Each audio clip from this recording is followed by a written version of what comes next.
नमो ओं विष्णुपाद परमहंस परिव्राजकाचार्य अष्टोत्तर शत Shri Srimad his divine grace A C Bhaktivedanta Swami Srila Prabhupada की जय। अनंत कोटि गौर भक्त वृंद की जय। अनंत कोटि वैष्णव वृंद की जय। All glories to Srila Prabhupada, all glories to Sri Guru and Gauranga. Hare Krishna, dear devotees, I hope all you are doing well. Today we will be reading from Srimad Bhagavatam, the introduction only. The introduction is huge, so today we will read only the introduction. Okay, so let's begin. So before we start, we let's pray. Om Namo Bhagavate Vasudevaya. Om Namo Bhagavate Vasudevaya. Om Namo Bhagavate Vasudevaya. नारायणं नमस्कृतं नरं चैव नरोत्तमं देवीं सरस्वतीं व्यासं ततो जयमुदीरयेत्। जय श्री कृष्ण चैतन्य प्रभु नित्यानंद श्री अद्वैत गदाधर श्रीवासदि गौर भक्त वृंद। नमो ओं विष्णुपादाय कृष्णप्रेष्ठाय भूतले श्रीमते भक्तिवेदांत स्वामिन्निति नामिने। नमस्ते सरस्वते देवे गौरवाणी प्रचारिणे निर्विशेष शून्यवादी पाश्चात्य देशतारिणे। हरे कृष्णा कृष्णा कृष्णा हरे हरे, हरे Ram Ram Ram Hare Hare. So let's begin. Please listen very carefully. Introduction from the Srimad Bhagavatam. The conception of God and the conception of absolute truth are not the same level. The conception of God and the conception of absolute truth are not same level. The Srimad Bhagavatam hits on the target of absolute truth. The conception of God indicates the controller, whereas the conception of absolute truth indicates the summum bonum or the ultimate source of all energy. There is no difference between opinion about the personal feature of God as a controller because a controller cannot be impersonal. Of course, the modern govern of course, the modern government, especially democratic government, is impersonal to some extent, but ultimately the chief executive head is a person. The impersonal feature of the government is subordinate to the personal kind of feature. So, without a doubt, whenever we refer to control over other, we must admit the existence of personal feature because there are different controller for different managerial position. There may be many small god. According to the Bhagavad Gita, any controller who has some specific extraordinary power is called Vibhutimat Sattva, or the controller empowered by Lord. There are many Vibhutimat Sattva, controller, or God with a very specific power. But the absolute truth is one without a second. The Srimad Bhagavatam designate the absolute truth or the Saman Banam of Param Satyam. Author of Srimad Bhagavatam, Srila Vyasdeva, first offered his respectful obeisances unto the Param Satyam, absolute truth, because the Param Satyam is the ultimate source of all energy. Param Satyam is the supreme person. The God or the controller are undoubtedly person, but the Param Satyam, from whom the gods derive power of control, is a supreme person. The Sanskrit word Iswara, controller, convey the import of God. But the Supreme Person is called Parameswara, the Supreme Iswara. The Supreme Person or Parameswara is a supreme conscious personality, and because he does not derive any power from other source, he is a supremely independent. In the Vedic literature, Brahma is described as a supreme god or head of all other god like Indra, Chandra, Varuna. But the Srimad Bhagavatam confirm that even the Brahma is not independent as far as his power and knowledge is concerned. He received knowledge in the form of Veda from the Supreme Person who reside within the heart of every living being. The Supreme Personality knows everything directly and indirectly. Individual infinitesimal person who are the part and parcel of the Supreme Personality, may know directly and indirectly everything about their body or external feature. But the Supreme Personality knows everything about both his external and internal feature.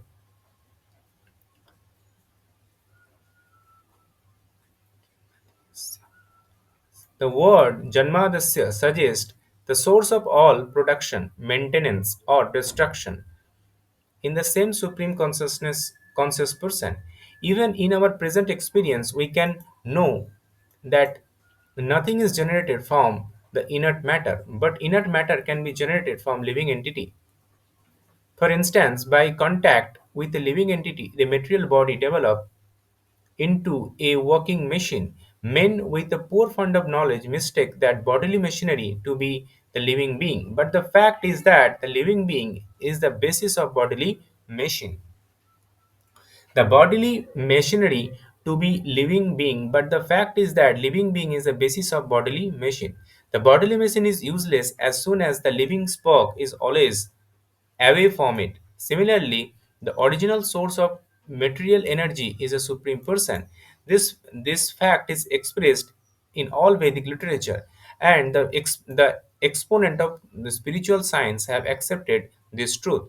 The living force is called Brahman, and one of the greatest Acharya teachers, namely Sripad Sankaracharya, has preached that Brahman is a substance where the cosmic world is a category. The original source of all energy is the living force, and he is logically accepted by the Supreme Person. He is therefore conscious of everything past, present, and future, and also of each and every corner of his manifestation, both material and spiritual. And impact an imperfect living being does not even know what is happening within his own personal body. He eats his food, but does not know how this food is transferred into energy or how is sustained his body. When a living being is perfect, he is aware of everything that happened.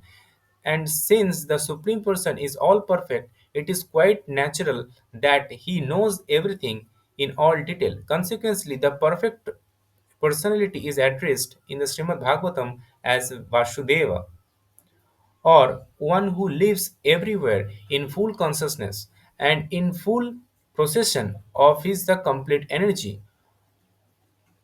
All of this is clearly explained in Srimad Bhagavatam, and the reader has ample opportunity to study this critically.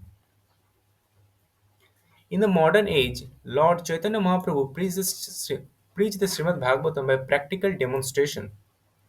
It is easier to penetrate into the topic of Srimad Bhagavatam through the medium of Sri Chaitanya, causeless mercy. Therefore, a short sketch of his life and percept is inserted herein to help the reader understand the real merit of Srimad Bhagavatam.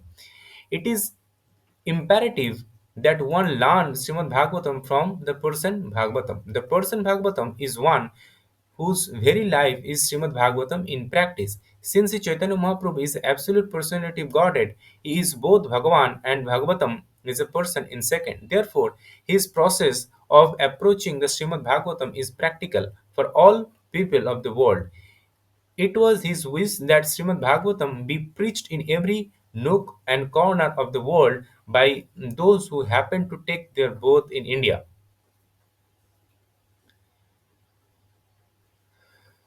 The Srimad Bhagavatam is a science of Krishna, the absolute personality Godhead of whom we have preliminary information from the text of Bhagavad Gita. Sri Chaitanya Mahaprabhu has said that anyone, regardless of what he is, who is well versed in science of Krishna, Srimad Bhagavatam and Bhagavad Gita, can become an authorized preacher or preceptor in the science of Krishna.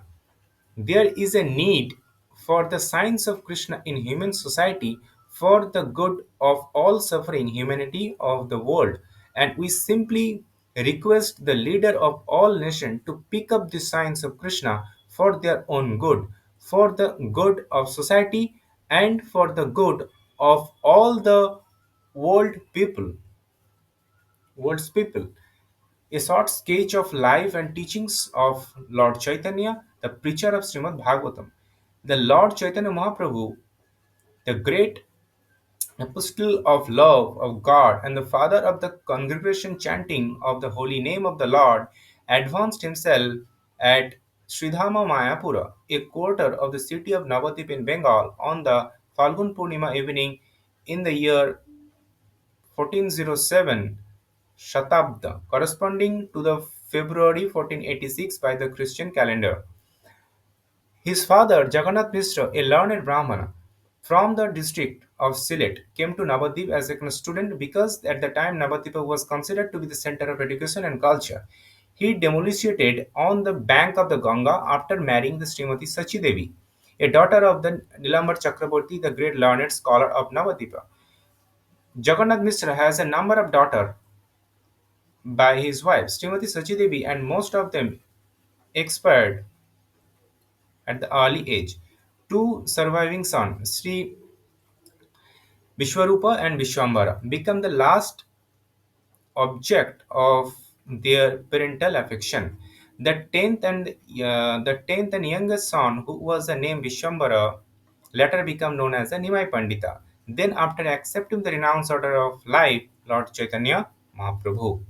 Lord Chaitanya Mahaprabhu exhibited his transcendental activity for 48 years. 48 years. Then disappeared from the mortal world in the year 1455 Satabda at Puri. For the first 24 year, he remained as a Navadvipa as a student, as a householder. His first wife was Srimati Lakshmi Priya, who died at early age when the Lord was away from home. When he returned from the East Bengal, he was requested by his mother to accept second wife, and he agreed. His second wife was Srimati Vishnu Priya Devi, who bore the separation of the Lord throughout her life because the Lord took the order of sannyasa at the age of 24 when Srimati Vishnu Priya Devi was barely 16-year-old. After taking sannyasa, Lord made his headquarters at Jagannath Puri due to the request of his mother, Srimati Sachidevi. The Lord remained for 24 years at Puri. For 6 years of this time, he traveled continuously all over India and especially throughout the southern India, preaching the Srimad Bhagavatam.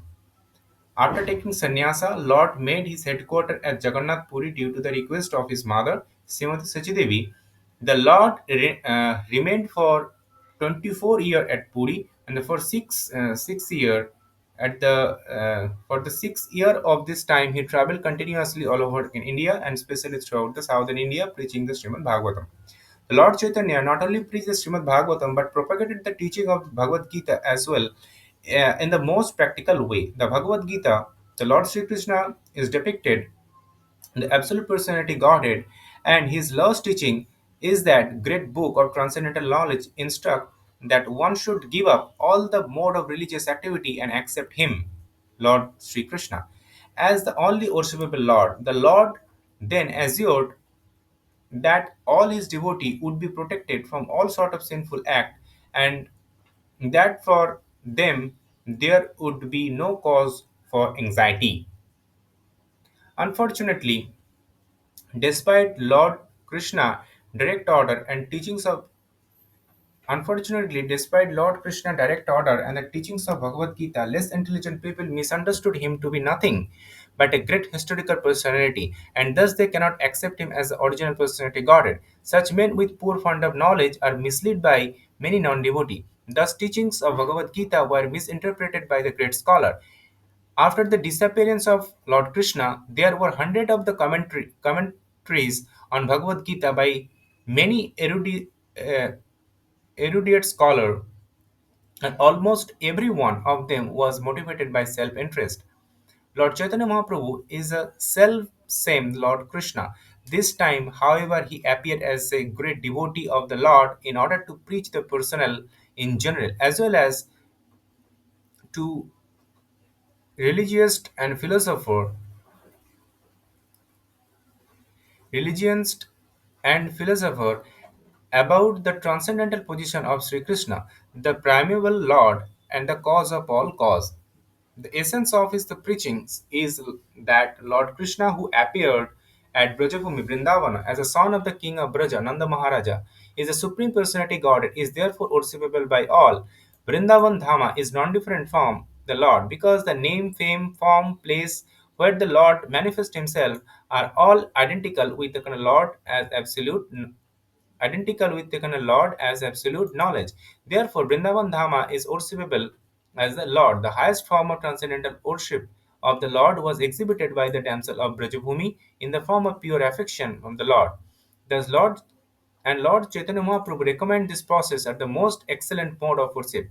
He accepts the Srimad Bhagavad Purana as the spotless literature for understanding the Lord. He preaches that the ultimate goal of life of all human beings is to attain the stage of prema or love of God.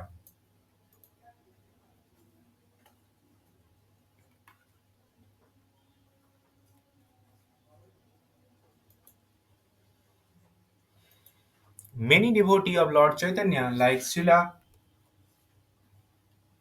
Vrindavan Das Thakur, Sri Lochan Das Thakur, Sri Krishnadas Kaviraj Goswami, Sri Kavikarnapura, Sri Prabodhananda Saraswati, Sri Rupa Goswami, Sanatan Goswami, Sri Raghunath Bhatta Goswami, Sri Jiva Goswami, Sri Gopal Bhatta Goswami, Sri Raghunath Das Goswami, and in this later age with the 200 years, Sri Vishwanath Chakravarti and Sri Baladev Vidyabhasan, Sri Samananda Goswami, Sri Narottam Das Thakur, Sri Bhaktivedanta Thakur, and at last Sri Bhakti Siddhanta Saraswati Thakur, our spiritual master, and many other great renowned scholar and devotee of the Lord have prepared voluminous book and literature on the life and precept of the Lord. Such literature are all based on the Shastra like Veda, Purana, Upanishad, Ramayana, Mahabharata, and other history and authentic literature approved by recognized Acharya. They are unique in composition and unrivaled in presentation. And they are full of transcendental knowledge. Unfortunately, the people of the world are still ignorant of them. But when this literature, which are mostly in Sanskrit and Bengali, come to light the world when they are presented before thinking people, and then India's glory and the message of love will overflow this morbid world which is vainly searching after peace and prosperity by various illusionary methods not approved by Acharya in chain of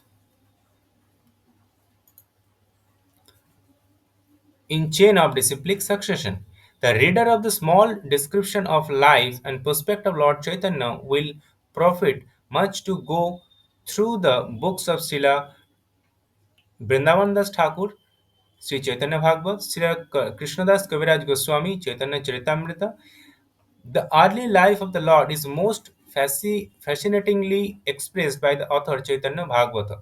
As far as the teachings are concerned, they are more vividly explained in Chaitanya Charitamrita.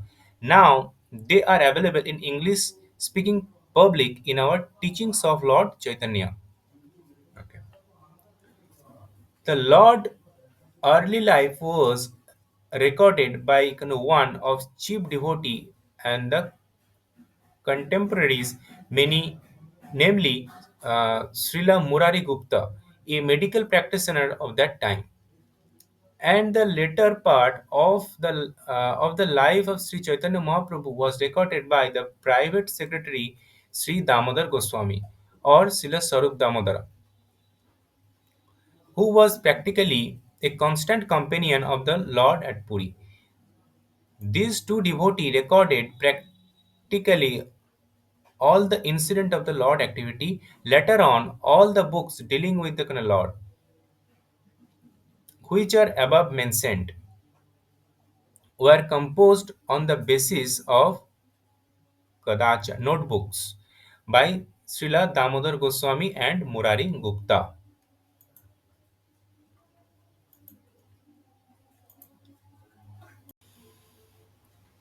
So the Lord advented himself on the Falgun Purnima evening of the 1407 Satabda, and it was by the will of the Lord that there was a lunar eclipse on the evening. During the hour of lunar eclipse, it was a custom of the Hindu public to take birth in the Ganges or any other sacred river, chant the Vedic hymns for purification. When Lord Chaitanya was born during the lunar eclipse, All India was roaring with the holy sound, Hare Krishna, Hare Krishna, Krishna Krishna, Hare Hare, Hare Ram, Ram Ram, Hare Hare. This 16 name of Lord was mentioned in many Puranas and Upanishads, and they are described in the described as the Taraka Brahma Nama of this age.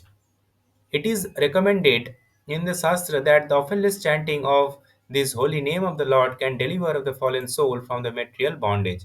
There are innumerable names of the Lord both in India and outside, and all of them are equally good because all of them indicate the Supreme Personality Godhead. But because of the 16 are the specially recommended for this age, people should take advantage of them and follow the path of the great Acharya who attained success by practicing the rule of the Shastra revealed scripture. The simultaneous occurrence of the Lord appearance and the lunar ellipses indicate the distinctive mission of the Lord.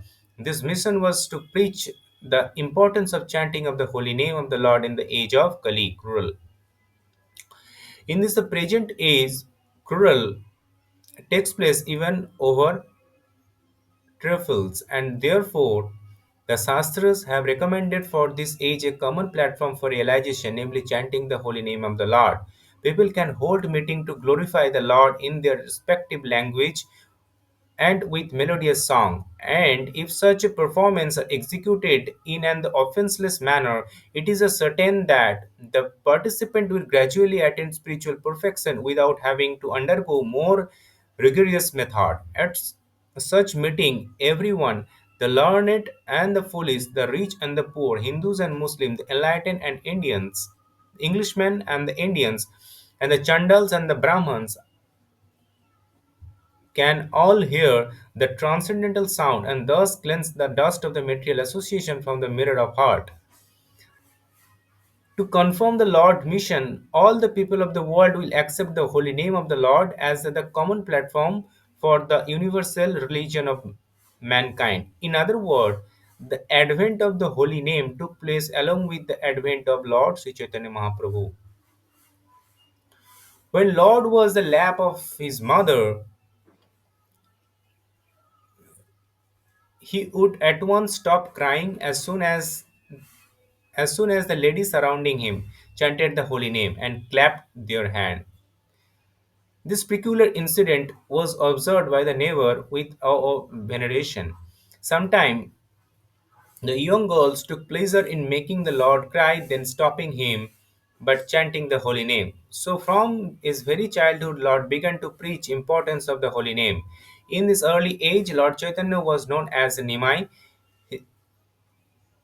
This name was given by his beloved mother because the Lord took his birth beneath the Nimbar tree in the courtyard of his parental house.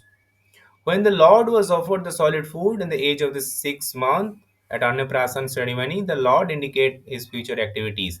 At this time, it was customary to offer the child both the coins and the books in order to get some indication of the future tendency of the child. The Lord was offered on the side of the coin and other side Srimad Bhagavatam. The Lord accepted the Bhagavatam instead of coin. When he was a mere baby crawling in the yard, one day a snake appeared before him, and the Lord began to play with him. All the members of the house was stuck at the kind of fear and awe. But after a little kind of while, the snake went away, and the baby was taken away by his mother. Once he was stolen by the kind of thief, was intended to steal his ornament. The Lord took the kind of pleasure trip of the kind of shoulder of the bewildered thief, who was searching for a solitary kind of place in the kind of order to kind of rob the baby. It so happened that the thief and wandering the hater and thinker finally arrived just before the house of Jagannath Mishra, and being afraid of being caught, dropped the baby at once. Of course, the anxious parents and relatives were glad to see the lost child. Once the pilgrim Brahmana was received at the house of Jagannath Mishra, and when he was offering food to the Godhead, the Lord appeared before him and partook of the prepared food, and eatable had to be rejected because the child touched them. So the Brahmana had to make another preparation. The next time The same thing happened, and when this happened repeatedly, the third time the baby was finally put to bed.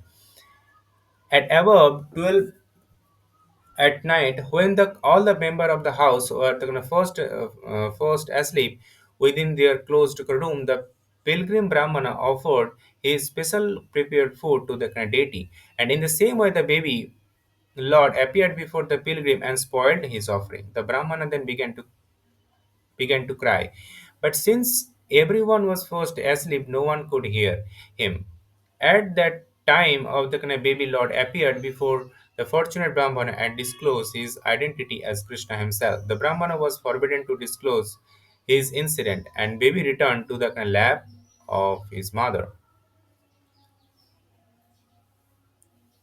There are many similar incidents of his childhood. As naughty boy, he sometimes used to tease the Orthodox Brahmana who used to bathe in the Ganges.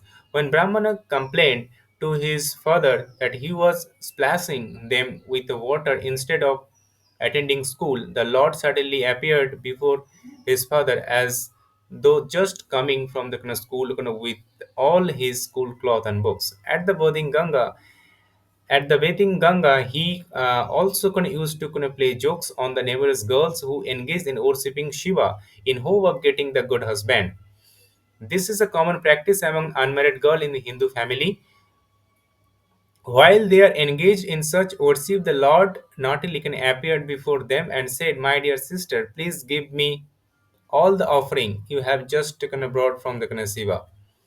Lord Shiva is my devotee, and the Parvati is my maidservant. If you worship me, then Lord Shiva and all other demigods will be more satisfied." Some of them refused to obey the naughty Lord, and curse them. He would curse them that due to their refusal, they would be married to old men who had 7 children by their previous wife. Out of fear and sometimes second out of love, the girls would also offer him the various goods, and then Lord would bless them and assure them they would be assured them that they would have very good young husband, and that would be the mother of dozen of children. They would be the mother of dozen of children. The blessing would enliven the girl, but they used often to complain of this incident to their mother. The blessing would enliven the girls, but they used often to complain of this incident to their mother.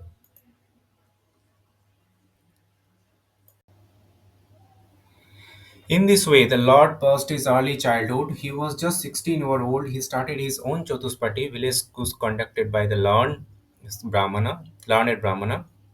In this way, he would simply explain Krishna even in the reading of the grammar. Srila Jiva Goswami, in order to please to the Lord, later composed the grammar in Sanskrit, in which all the rules of grammar were explained with example that used the holy name of the Lord. This grammar is still current, that is known as Harinamamrita Vyakarana, and it is prescribed, it is in the syllabus of the school in Bengal. During this time, the great Kashmir scholar named Kesab Kashmir came to Navadvipa to hold discussion on the Shastra. The Kashmir Pandita was a champion scholar, and he had to travel all the places learned in India. Finally, he came to Navadvipa to contest the learned Panditas there.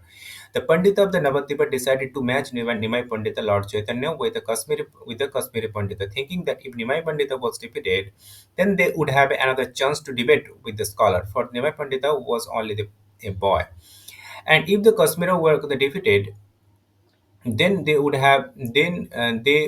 would even be more glorified, because people would proclaim that a mere boy of Navadvipa had defeated a champion scholar, who was famous throughout India. So it was so happened that Nimai Pandita met Kesab Kashmiri while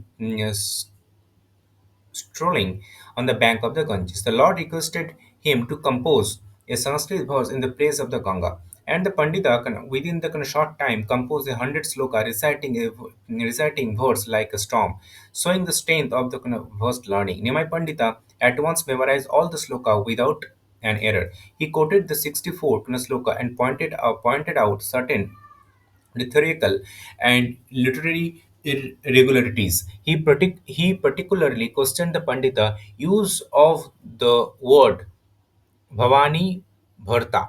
He pointed out that the use of this word was redundant. Bhavani means the wife of Shiva, and who else can be the Bharta or husband? He also pointed out the several other discrepancies, and the Kashmir Pandita was stuck with wonder. He was astonished that a mere student of grammar could point out the literary mistake of an erudite scholar. Although this matter was ended prior to any public meeting, the news spread like a wildfire all over Navadvipa. But finally, Kesav Kasmira was ordered in the dream by Saraswati, the goddess of learning, to submit to the Lord, and thus Pandita became a follower of the Lord. The Lord was then married with a great pomp and the Lord was then married with a great pomp and gaiety, and at this time he began to preach the congregational chanting of the holy name of the Lord at Navadvipa. Sama Brahmana became envious of his popularity, and they put many hindrances on his path. They were so jealous that they finally took a matter before the Muslim magistrate of Navadvipa. Bengal was then governed by the Pathans, and the governor of the province was Nawab Hussain Shah. The Muslim magistrate of Navadvipa took up the complaint and the Brahmana seriously, and at first he warned the follower of Nimai Pandita not to chant loudly of name of Hari. But Lord Chaitanya asked this follower to disobey the order of the Kaji, and they went on with their sankirtana chanting party as usual. The magistrate then sent a constable who interrupted a Sankirtana and broke some mridanga drum. When the Nimai Pandita heard of the incident, he organized a party of the civil disobedience. He is a pioneer of the civil disobedience movement in India for the right cause. He organized a procession of the hundred of thousand men with the thousands of mridanga and kartal and camel. And this procession passed over the road of Navadvipa in defiance of the Kaji who had issued the order. Finally, the procession reached the house of Kaji, who went upstairs out the kind of fear of masses. The great crowd assembled at the Kaji's house and displayed a violent temper. But the Lord asked them to be peaceful. At the time, Kaji came down and tried to pacify Lord by addressing him as a nephew. He pointed out that he referred to Nilambar Chakravarti as uncle, and thus Srimati Sachidevi, Nimai Pandita's mother, was his the cousin sister. He asked the Lord whether his sister's son could be angry at his maternal uncle, and the Lord replied that since the Qazi was his maternal uncle, he should receive his nephew well at his home. In this way, the issue was mitigated, and two learned scholars began long discussion on Quran and Hindu Shastra. The Lord raised question the cow killing, and the Qazi properly answered him by referring to the Quran. In turn, the Qazi also requested Lord about sacrifice in the Veda, and Lord replied that such sacrifice was mentioned in the Veda is not only actually the cow killing. In the sacrifice, old bull or cow was sacrificed for the sake of receiving fresh younger life by the power of Vedic mantra. But in Kali Yuga, such cow sacrifices are forbidden because there are no qualified Brahmana capable of conducting such sacrifice. In fact, in Kali Yuga, all Yajna sacrifices are forbidden because there are useless attempts by foolish men. In Kali Yuga, only the Sankirtan Yajna is recommended for all practical purpose. Speaking this way, the Lord finally convinced the Qazi, who became the Lord's follower. The Qazi thenceforth declared that no one should hinder the Sankirtan movement, which was started by the Lord, and Qazi left this order in his will for the sake of progeny. The Qazi's tomb still exists in the area Navadvip. Hindu pilgrims go there to show their respect. The Kaji's descendants are resident and they never object to Sankirtana, even during the Hindu Muslim riot day. This incident so clearly that Lord was not so called timid Vaishnava. The Vaishnava is a fearless devotee of the Lord, and for the right cause, he can take up any step suitable for the purpose. Arjuna was a Vaishnava, devotee of the Lord Krishna, and he fought valiantly for the satisfaction of the Lord. Similarly, Bajarangi or Hanuman was also devotee of the Lord Rama. He gave relation to the non-devotee party of Ravana. The principle of Vaishnavism are to satisfy the Lord by all means. The Vaishnava is by nature a non-violent, peaceful living being, and he has all the good quality of God. But when the non-devotee blaspheme the Lord or his devotee, the Vaishnava never tolerates such the impudency. After the incident, Lord began to preach and propagate his Bhagavad Dharma Sankirtana movement more vigorously, and whoever stood against this propagation or Yuga Dharma or duty of the age was properly punished by the various type of chastisement. Two Brahmana gentlemen named Chapala and Gopala, who also happened to be maternal uncle of the Lord, were inflicted with leprosy by way of chastisement, and later, when they were repentant, they were accepted by the Lord. In the course of his preaching work, he used to kind of send daily all his kind of follower, include Srila Nityananda Prabhu and Thakur Haridasa, to chief wife of his party from door to door to preach the Srimad Bhagavatam. All the Navadvip was surcharged with the Sankirtana movement, and his the headquarter was situated at the house of Srivas Thakura and Advaita Prabhu, two of his chief householder disciples. These two learned head of Brahman community are the most ardent supporter of the Lord Chaitanya's movement.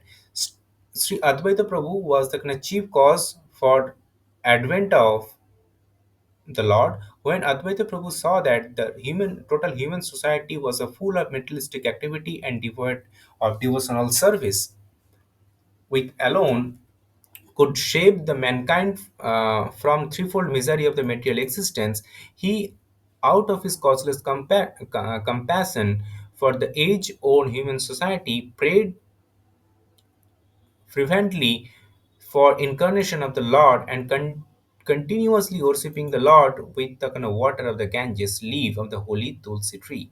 As far as the preaching work in the Sankirtana movement was concerned, everyone was expected to do his daily share according to the order of Lord.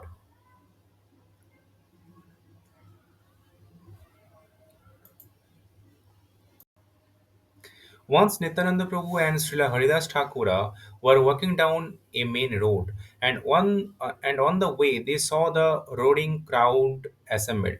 Upon inquiring from the passerby, they understood that two brothers named Jagai and Madhai were creating the public disturbance in the drunken state.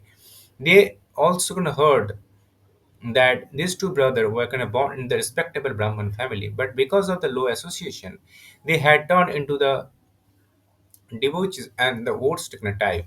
They were not only the drunkard, but also the meat eater, woman hunter, dacoit, and sinner of all description. Srila Nityananda Prabhu heard all of this story and decided that these two fallen soul must be the first to be delivered. If they were delivered from their sinful life, then the good name of Lord Chaitanya would be even still more glorified. Thinking in this way, Nityananda Prabhu and Haridas pushes their way through the crowd and asks the two brothers to chant the holy name of Lord Hari. The drunken brother became enraged upon the request and attacked Nityananda Prabhu with the filthy language. Both brothers chased them a considerable distance. In that evening, the report of the preaching work was submitted to the Lord, and he was glad to learn that Nityananda and Haridasa had attempted to deliver such a stupid pair of fellow. The next day, Nityananda Prabhu went to see the brother. As soon as he approached them, one of them threw the kind of piece of the earthen pot at him. This struck him on the kind of forehead, and immediately blood began to flow. But Nityananda Prabhu was so kind that instead of protesting this heinous act, he said, "It does not matter that you have thrown this stone at me. I still request you to chant the holy name of Lord Hari." On the One of the brother, Jagai, was astonished to see the behavior of Nityananda Prabhu, and he at once fell down at his feet and asked him to pardon his sinful activities, his sinful brother. When Madhai again attempted to hurt Nityananda Prabhu, Jagai stopped him and implored him to fall down at his feet.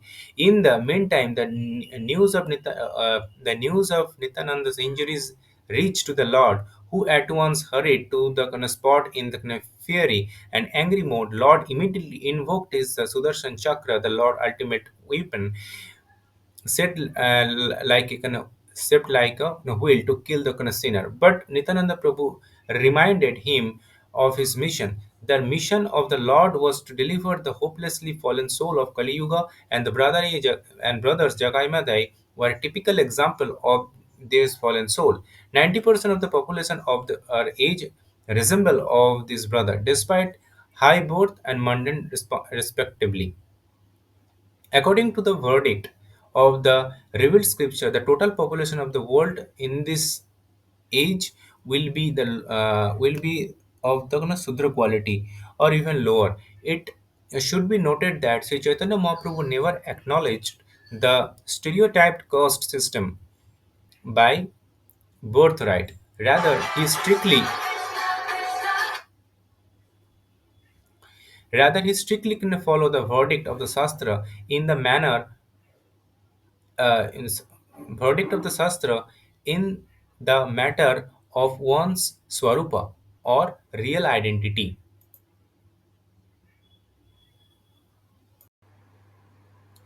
When the Lord was invoking his Sudarshana Chakra and Srila Nityananda Prabhu was imploring him to forgive the two brothers, both the brothers fell down at the lotus feet of the Lord and begging his pardon for their gross behavior. The Lord was also asked by Nityananda Kanakana Prabhu to accept this repenting soul, and Lord agreed to accept them on one condition, that they henceforward completely give up all the sinful activity and habit of debauchery.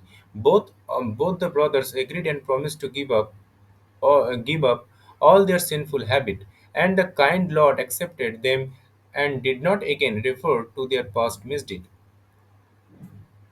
This is the specific kindness of Lord Chaitanya. In this age, no one can say that he is free from sin. It is impossible for anyone to say this. But Lord Chaitanya accept all kind of sinful person.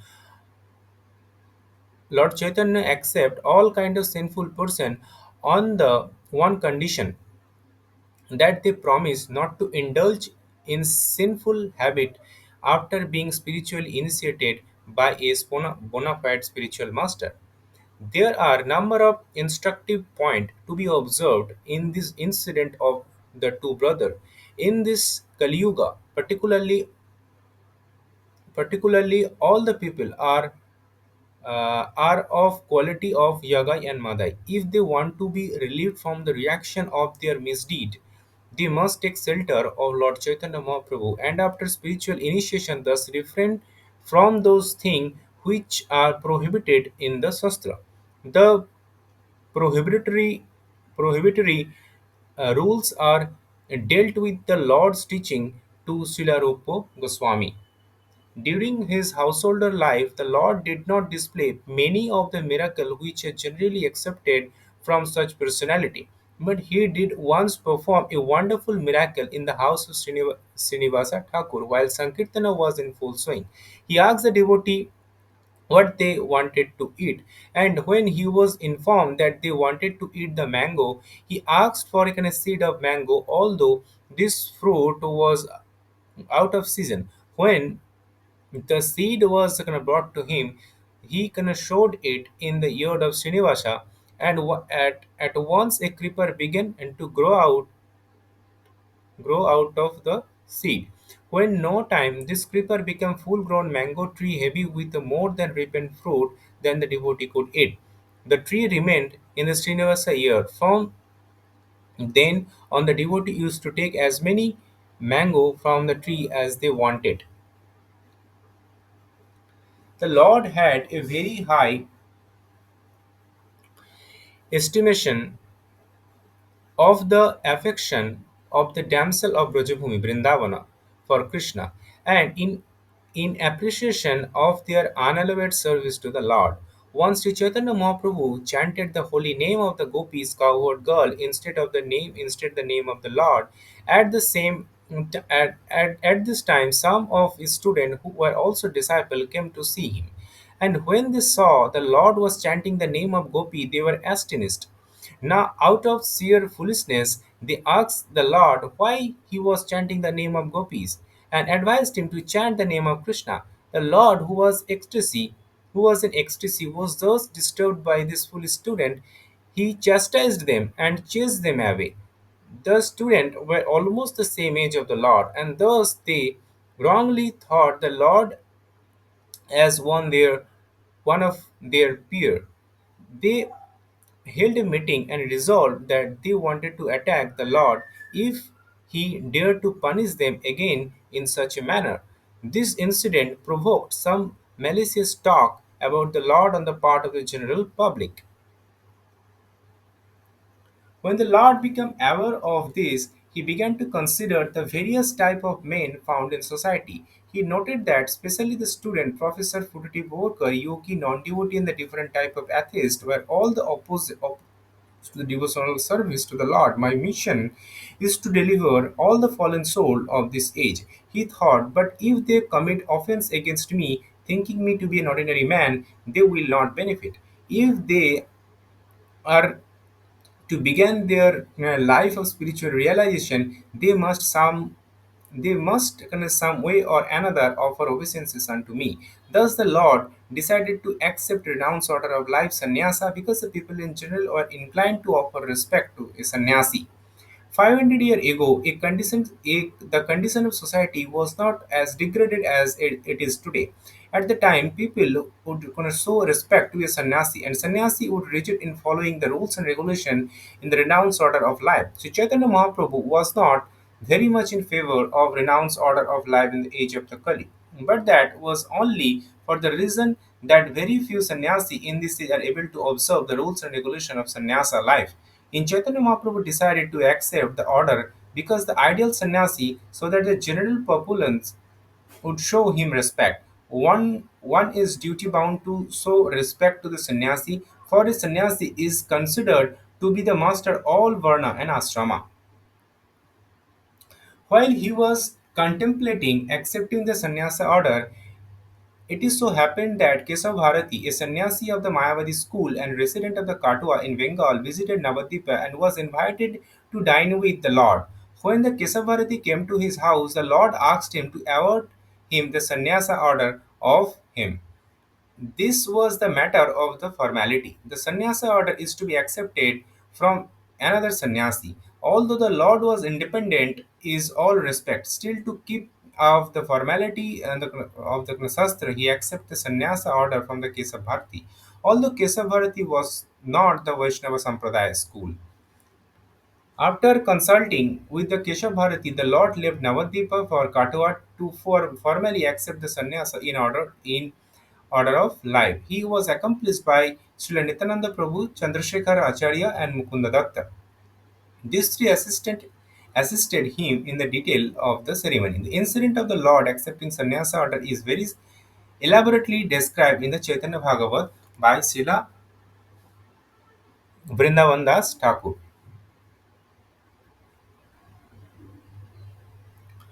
Thus, the end of His 24-year of Lord accepted the sannyasa order of the light in the mouth of Magha. After accepting this order, he became full-fledged preacher of Bhagavad Dharma, although he was doing at the same preaching work in his household life. When he experienced some obstacle to his preaching, he sacrificed even the comfort of the home life for the sake of the fallen soul. In his household life, his chief assistant was Sila Advaita Prabhu and Sila Srivas Thakura. But after he accepted sannyasa order, his chief assistant becomes Srila Nityananda Prabhu, who was deputed to preach specially in Bengal, and six Goswami, Rupa Goswami, Sanatan Goswami, Jiva Goswami, Gopal Bhatta Goswami, and Raghunath Bhatta Goswami, headed by Srila Rupa and Sanatan, who were the deputed to go Vrindavan to excavate the present place of the pilgrimage. The present city of the Vrindavan and the importance of Brajabhumi were thus disclosed by the will of Lord Chaitanya Mahaprabhu.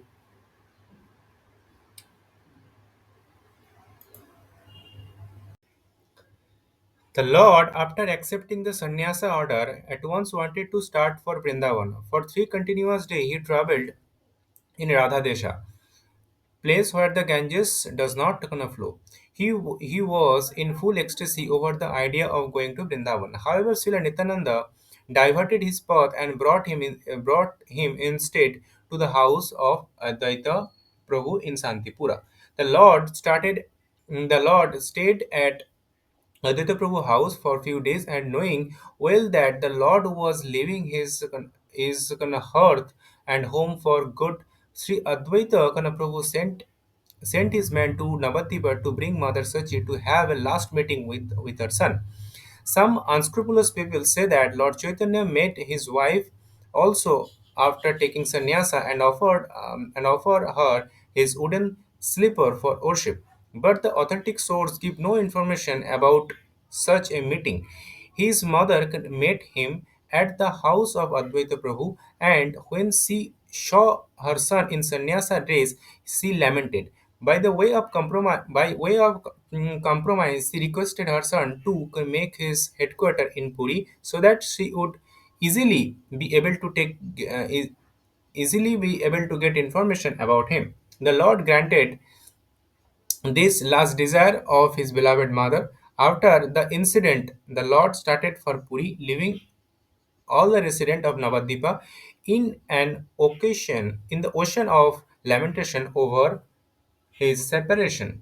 The Lord visited many important places on the way to Puri. He visited the temple of Gopinathji, who had stolen condensed milk for his devotee Srila Madhavendra Puri. Since then, the deity Gopinath Ji were known as the Kirchura Gopinath. The Lord released this story with a great pleasure. The propensity of stealing is there even in the absolute consciousness, but because because this propensity is exhibited by the absolute, it loses its pervaded nature and thus become worshipable even by the Lord Chaitanya on the basis of absolute consideration that the Lord and his the stealing propensity are one and identical. This interesting story of Gopinath ji is vividly explained in Chaitanya Charitamrita by Krishnadas Kaviraj Goswami.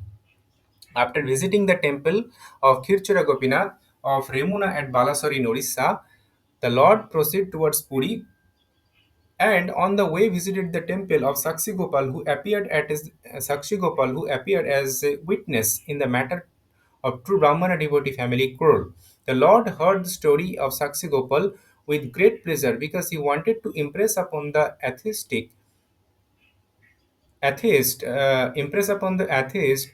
the worshipable deity in the temple approved by the great Acharya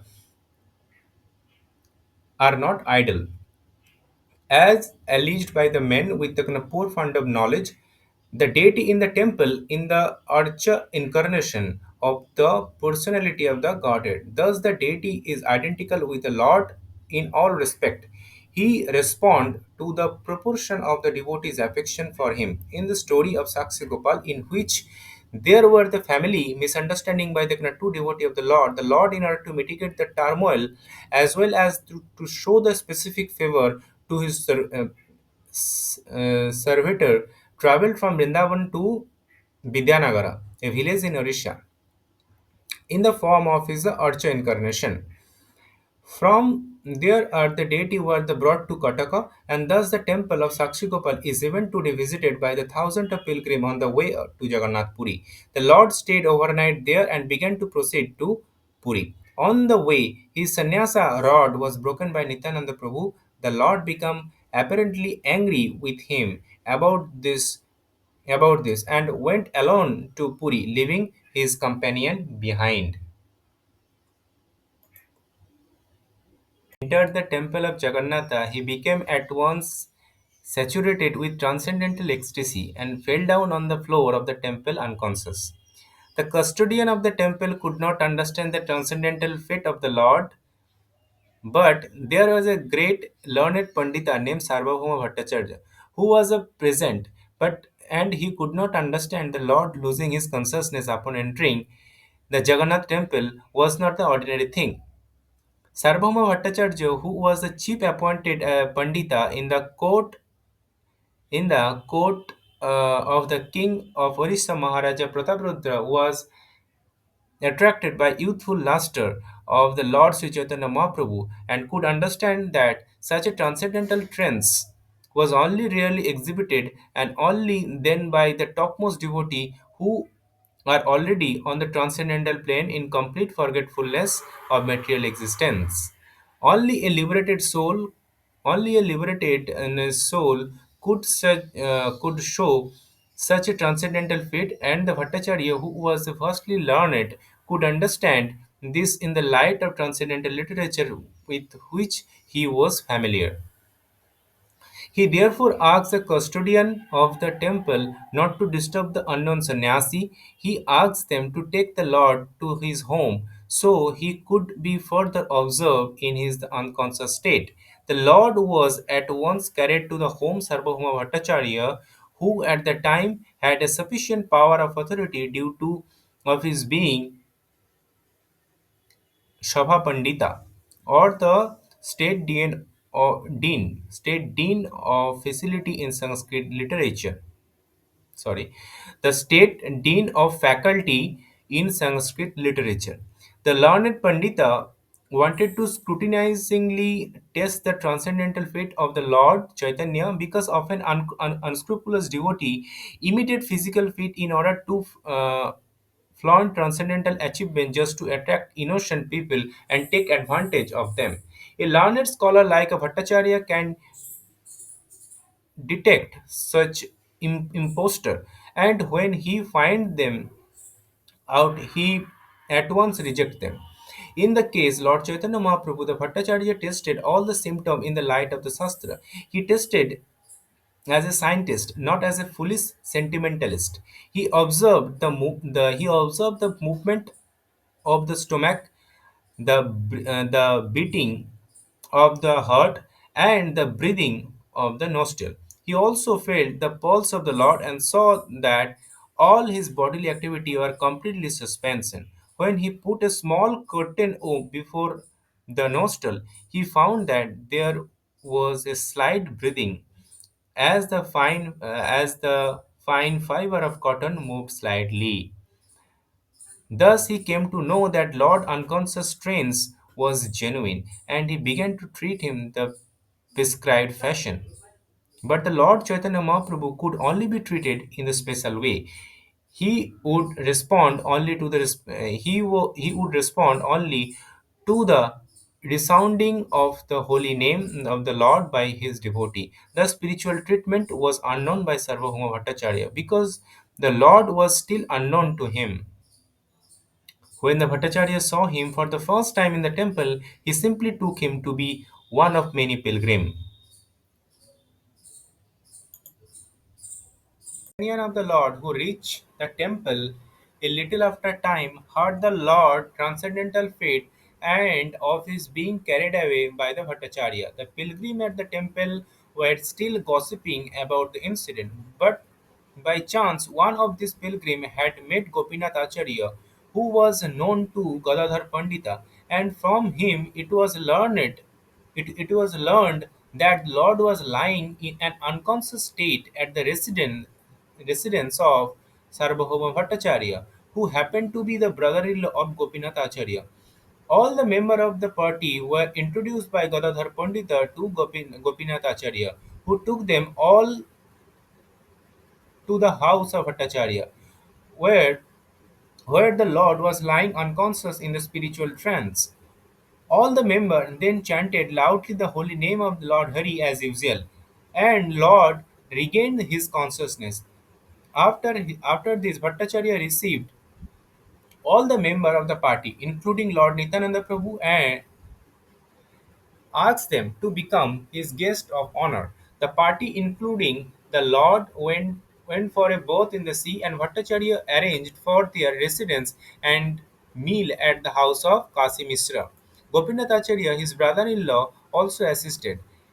There were some friendly talks about the Lord divinity between the true brother-in-law, and the argument and in this argument, Gopinath Acharya, who knew the Lord before, now tried to establish the Lord as a personality of Godhead, and the Bhattacharya tried to establish him as one of the great devotee. Both of them argued from the angle of vision of authentic Shastra and not the strength of the sentimental vox populi. The incarnation of God are determined by authentic Shastra and not by popular vote of foolish fantasies. Because the Lord Chaitanya was an incarnation of God, in fact, foolish fantasies have proclaimed so many so-called incarnation of God in the age without referring an authentic scripture. But Sarvabhauma Bhattacharya or Gopinath Acharya did not indulge in such foolish sentimentalism. On the contrary, both of them tried to establish or reject his divinity on the strength of authentic Shastra. Later it was later it was disclosed that Bhattacharya also come from Navadvipa area, and it was understood from him that Nilambar Chakrabarti, the maternal grandfather of Lord Chaitanya, happened to be a class fellow of the father of Sarvabhauma Bhattacharya. In that sense, the young sannyasi Lord Chaitanya invoked parental affection from Bhattacharya. Bhattacharya was a professor of many sannyasis in the order of Sankaracharya Sampradaya, and he himself belonged to the cult. As such, the Bhattacharya desired that the young sannyasi Lord Chaitanya also hear from him about the teaching of Vedanta. This, the teaching of Vedanta. Those who are follower of Sankara cult are generally known as the Vedantist. Those who are follower of Sankara cult are generally known as Vedantist. This does not, however, mean that Vedanta is a monopoly study of the Sankara Sampradaya. Vedanta is studied by the bona fide Sampradayas. Vedanta is studied by all the bona fide Sampradayas, but they have their own interpretation. But those in the Sankara Sampradaya are generally known to be ignorant of the knowledge of Vedanta Vaishnavas.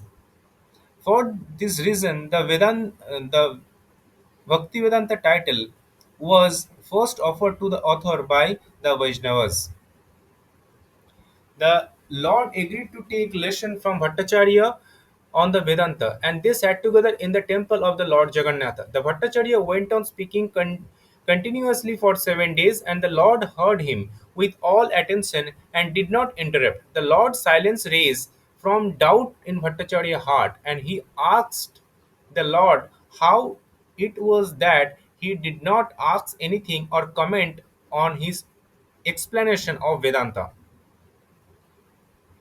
The Lord posed himself before the Bhattacharya as a foolish student. The Lord posed himself before the Bhattacharya as a foolish student and pretend that he heard the Vedanta from him, because the Bhattacharya felt that this was the duty of the sannyasi. But the Lord did not agree with his lecture. By this, the Lord indicated that the so-called Vedantists amongst in the Sankara Sampradaya or any other Sampradaya who do not follow the instruction of Srila Vyasadeva are mechanical student of Vedanta.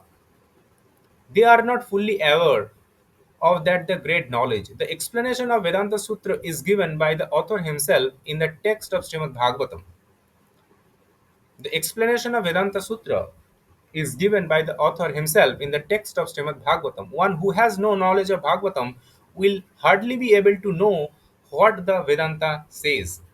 The Vedanta, being a vastly learned man, could follow the Lord's sarcastic remark on the popular Vedantist.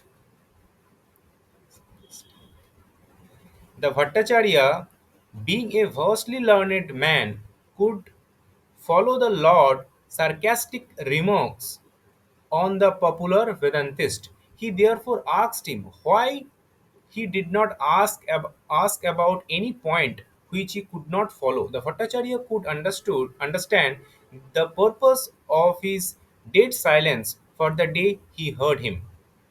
This showed clearly that the Lord had something else in mind. Thus Bhattacharya requested him to disclose his mind.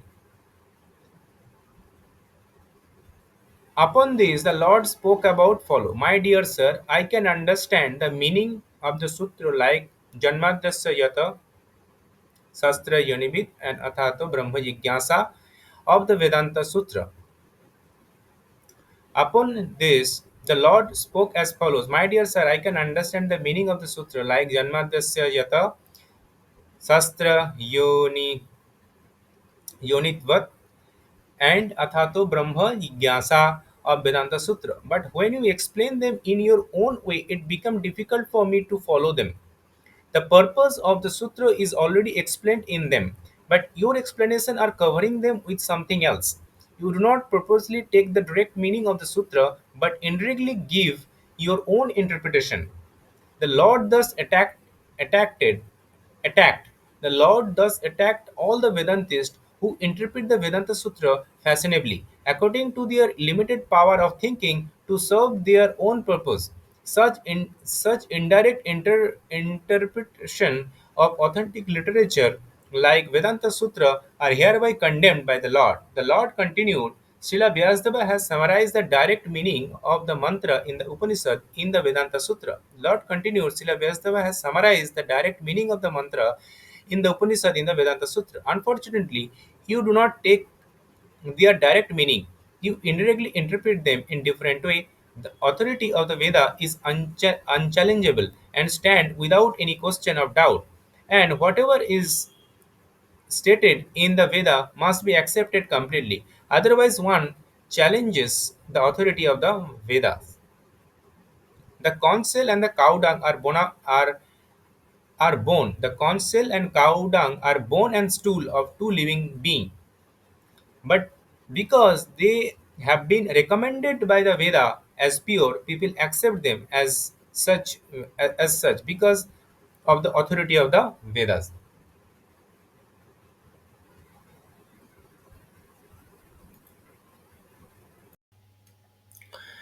The the idea is that one cannot set his imperfect reason above the authority of the Veda.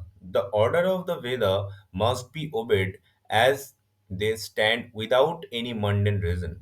The so called follower of the Vedic injunction make their own interpretation of the Vedic injunction, and thus they establish different party and sect of the Vedic religion. Lord Buddha directly denied the authority of the Veda and he established his own religion.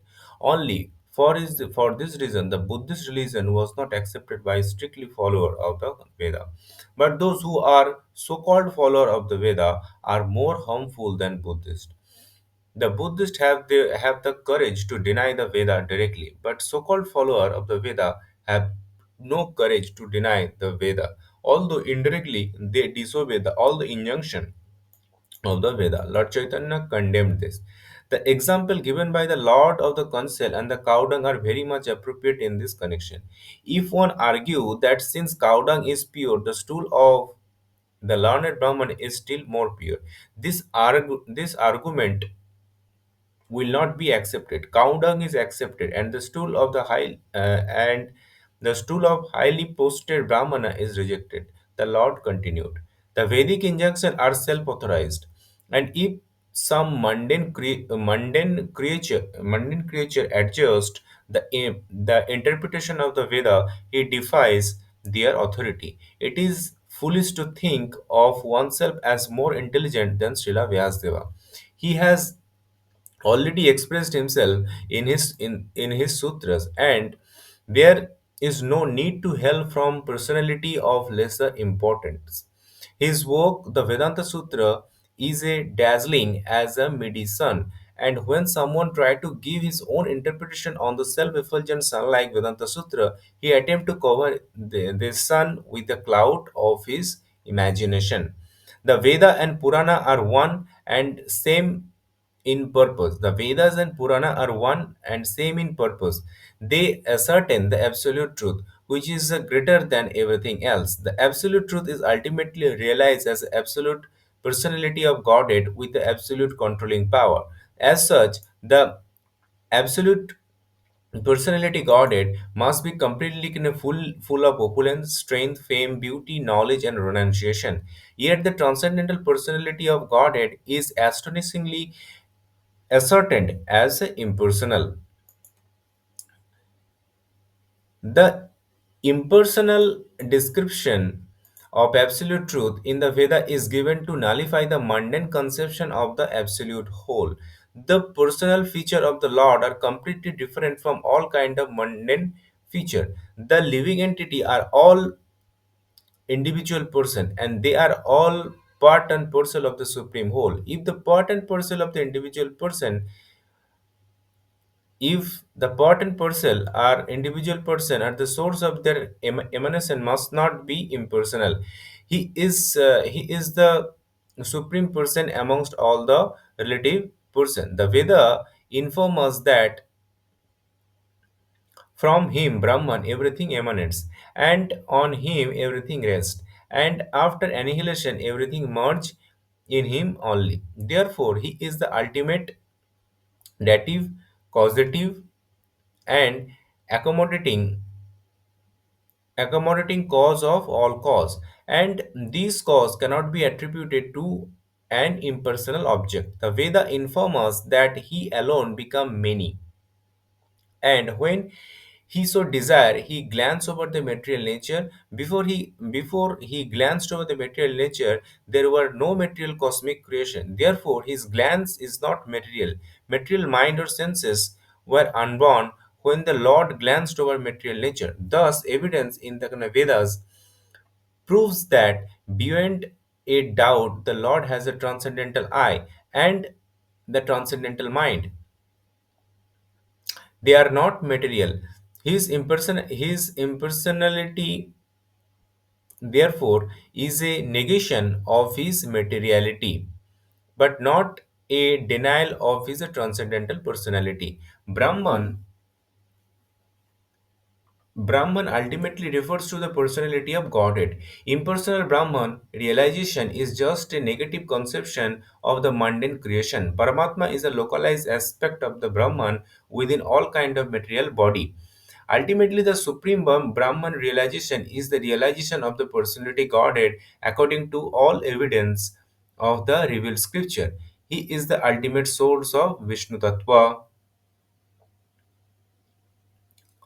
The Purana are also supplementary to the Vedas. The Vedic mantra are too difficult for ordinary man, Om Sudra, and so-called twice born higher caste are unable to penetrate into the senses of the Veda. And thus Mahabharata and the Purana are made easy to explain the truth of the Veda. In his the prayer before boy Sri Krishna, Brahma said, Acha. In his prayer before the boy Sri Krishna, Brahma said that there is no limit to the kind of fortune of the resident of the Brajabhumi, headed by Sri Nanda Maharaj and Yashodamai, because the eternal absolute truth has become their intimate relative. The Vedic mantra maintain the mention that the absolute truth has a no leg, no hand, and yet goes faster than all, accept everything that is offered to him in devotion. The later statement definitely suggests the personal kind of feature of the Lord, although his hand and leg are distinguished from the mundane hand and leg or other senses.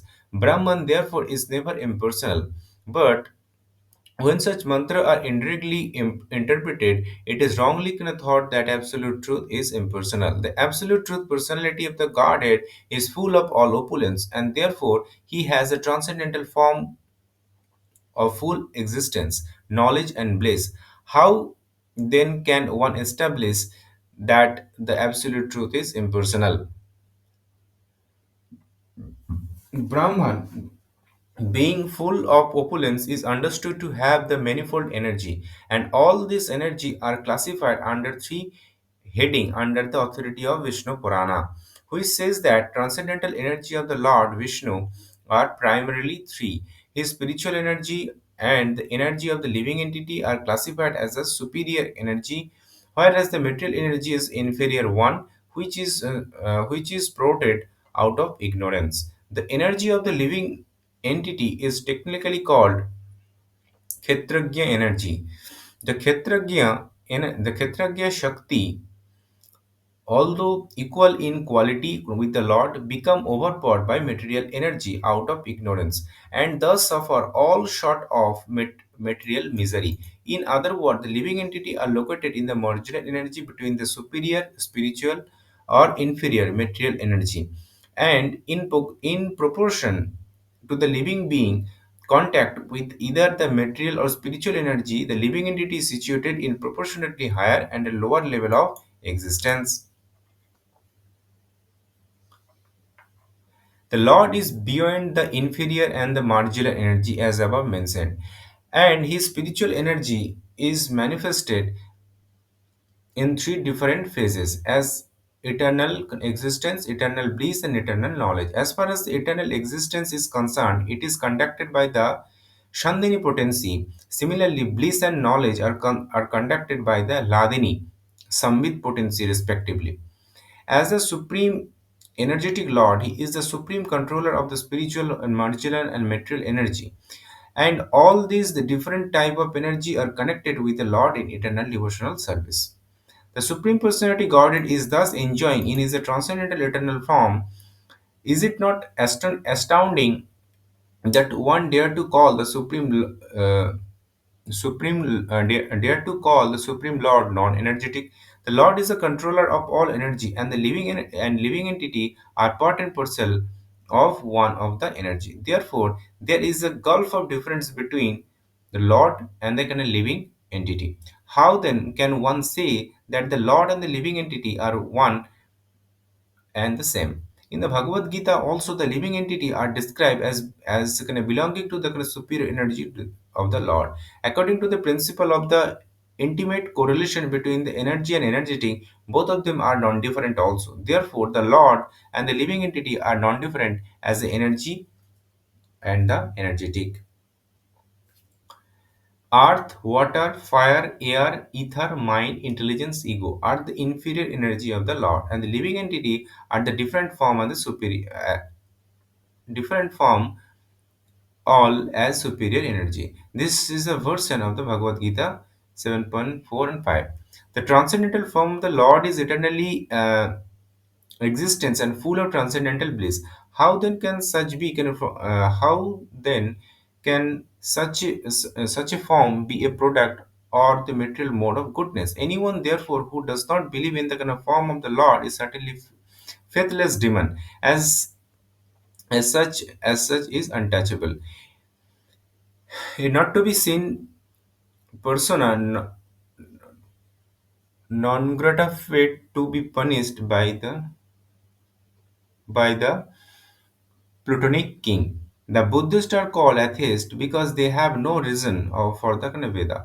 But those who defy the Vedic conclusion, as above mentioned, under the pretense of being follower of the Veda, are verily more dangerous than the Buddhists. Sri Vyasdeva very kindly compiled the Vedic knowledge in Vedanta Sutra But if one hear the contamination of the Mayavadi school as presented by the Sankara Sampradaya, certainly he will mislead on the path of the spiritual realization. The theory of the emanation of beings such subject matter Vedanta Sutra, the theory of emanation is the beginning subject of the Vedanta Sutra. All the cosmic manifestations are emanation from the absolute personality of the Godhead by his inconceivable different energy. The example of the touchstone is applicable by the theory of emanation. The touchstone can convert the unlimited quantity of iron into gold, but still touchstone remain as it is. Similarly, the Supreme Lord can produce as manifested world by his inconceivable energy, and yet he is a full and unchanged. He is Purana complete, and although a limited number of Purana emanate from unlimited number of Purana emanate from him, he is still Purana.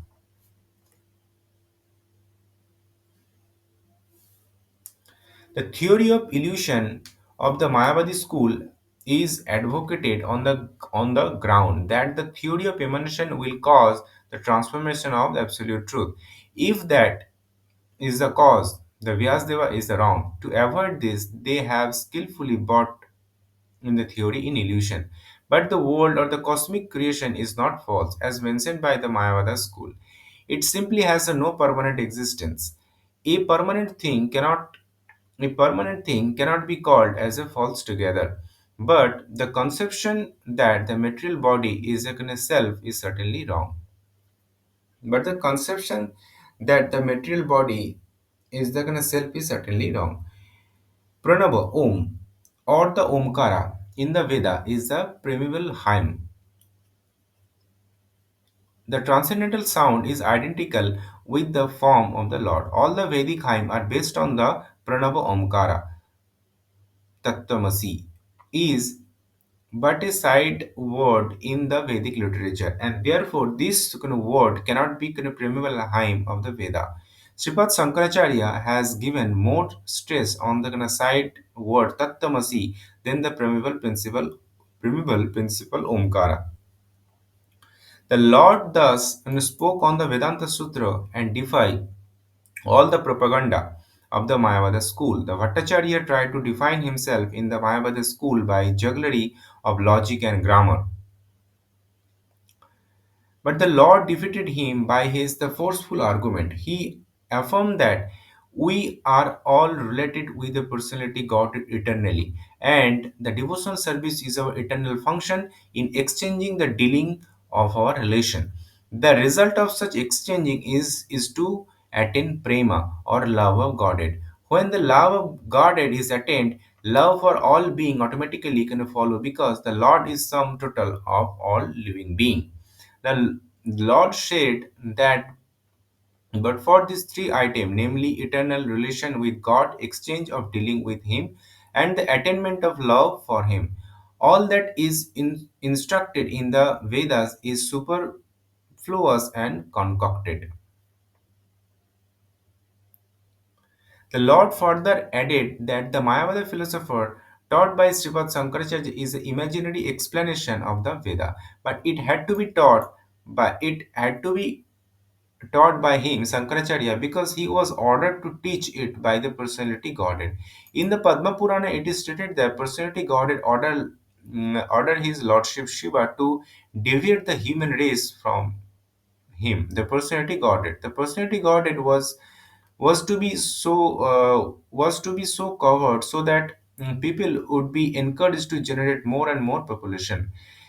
His Lordship Shiva said to Devi, in the Kali Yuga, I shall preach the Mayavadi philosophy, which is nothing but clouded Buddhism, in the grave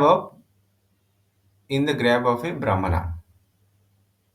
After hearing all this speech, after hearing all these speeches of the Lord, Chaitanya Mahaprabhu Bhattacharya was struck with the wonder and awe and regarded him in the dead silence.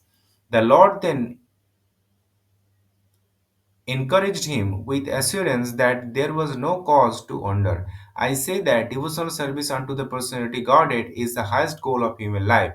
He then quoted the sloka from Bhagavatam.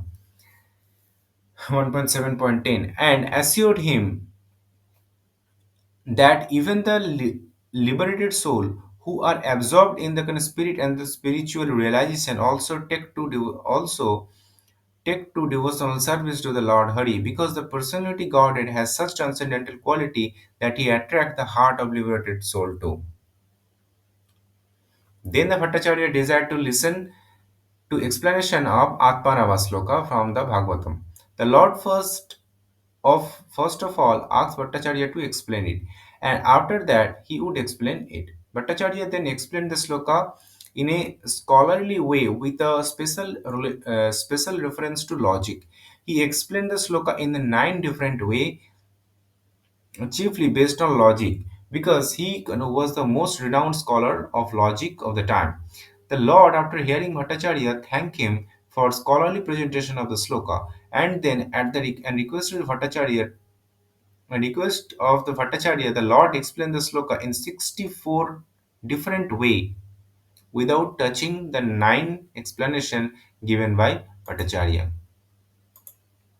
Thus, after hearing the explanation of Atmarama Sloka from the Lord, the Bhattacharya was convinced that such a scholarly presentation is impossible for an earthly creature.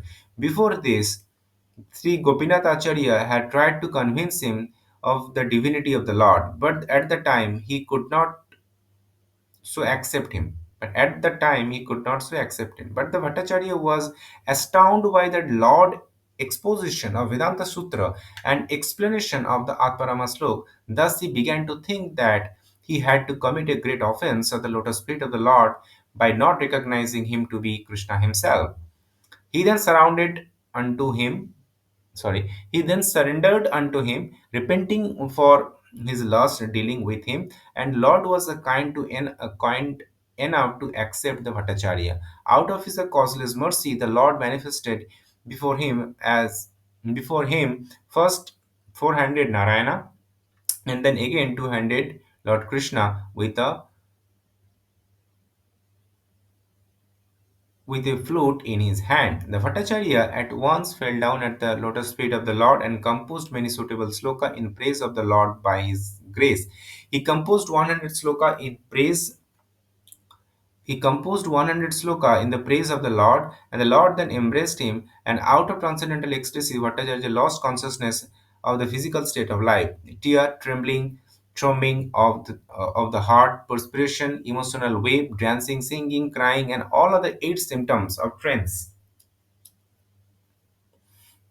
were manifested in the body of the Bhattacharya. Sri Gopinath Acharya became very glad and astonished by the marvelous conversion of his brother-in-law by the grace of the Lord. Out of hundred out of the 100 celebrated sloka composed by the Bhattacharya in the praise of the Lord, the following two are the most important, and these two sloka explain the mission of the Lord in gist.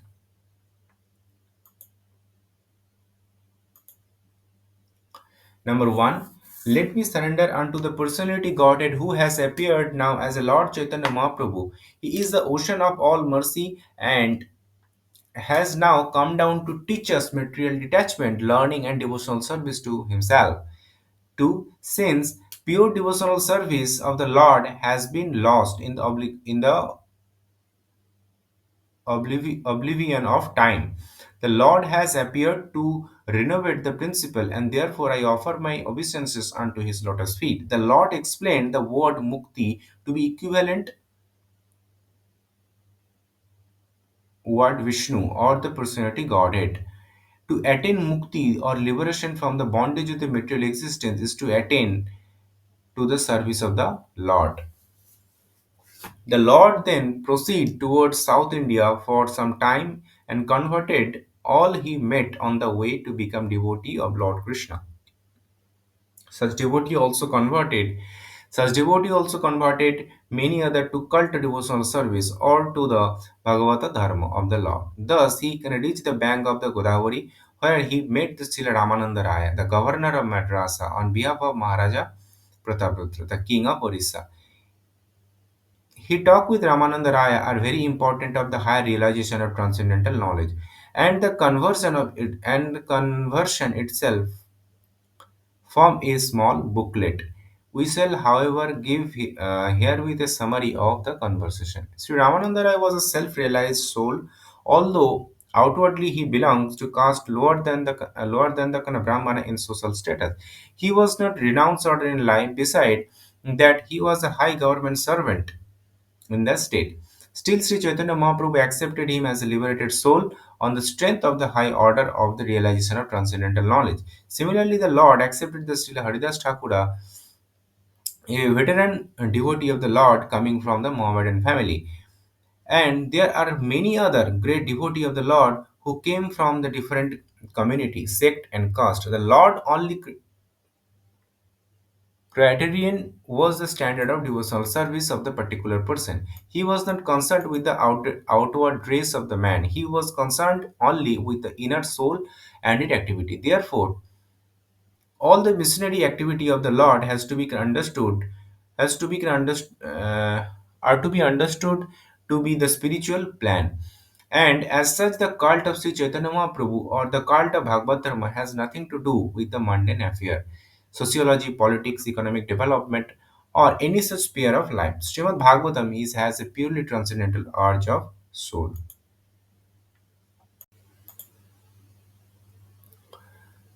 When he met Sri Ramananda Rai on the bank of Godavari, the Varnasrama Dharma followed by the Hindus was mentioned by the Lord. Sri Ramananda Rai said that by following the principle of Varnashram Dharma, the system of four caste and four order of human life, everyone could realize the transcendence.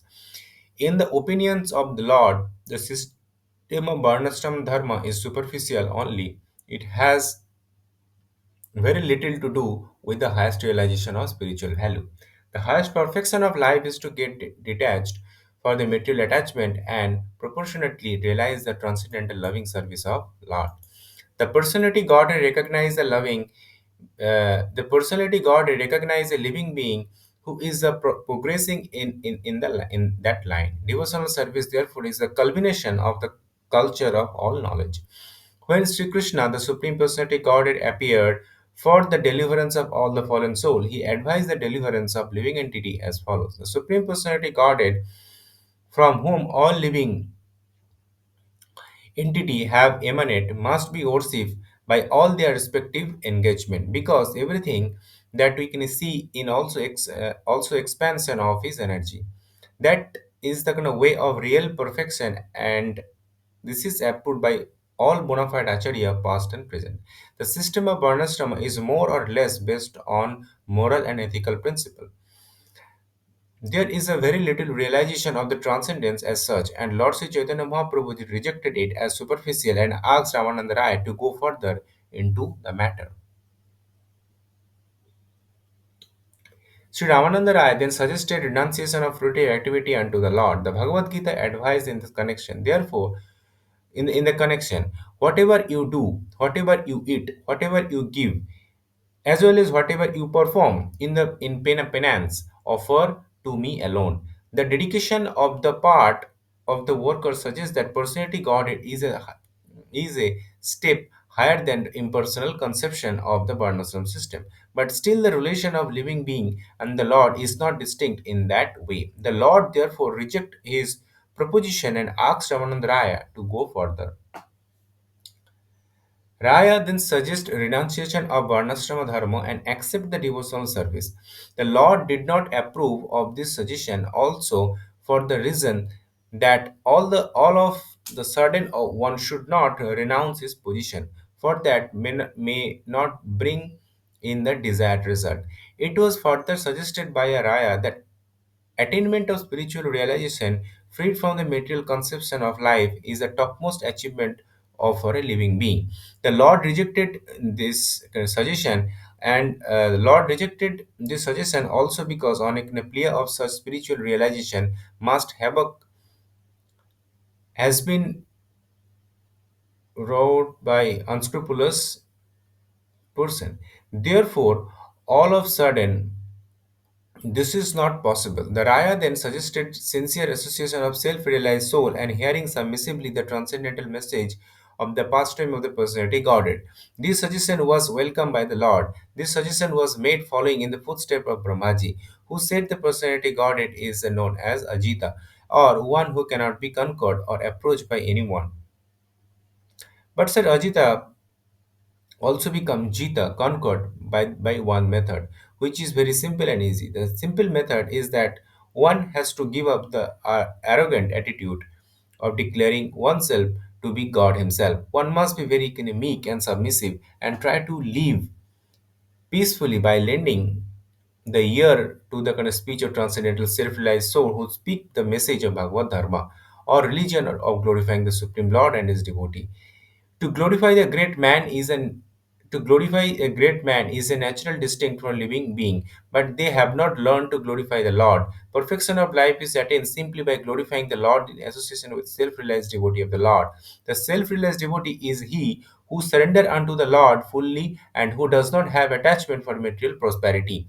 Material prosperity and sense enjoyment and their advancement are all activity of ignorance of human society. Peace and friendship are impossible for society detached from of association of God and his devotee. It is imperative, therefore, that one sincerely seek association of pure devotee and hear from patiently and submissively from the position of life. The position of the person is a higher and lower status of life does not hamper one in the path of self realization. The only thing one has to do is to hear from self realized soul with a routine program. The teacher may also deliver a lecture from the Vedic literature following the footsteps of belong bygone Acharya who realized the absolute truth. Lord Sri Chaitanya Mahaprabhu recommended this simple method of self-realization generally known as the Bhagavad Dharma. Srimad Bhagavatam is a perfect guide for this purpose. Above this topic discussed by the Lord at Sri Ramananda Raya, there were still more elevated spiritual talk between the two great personality, and we purposely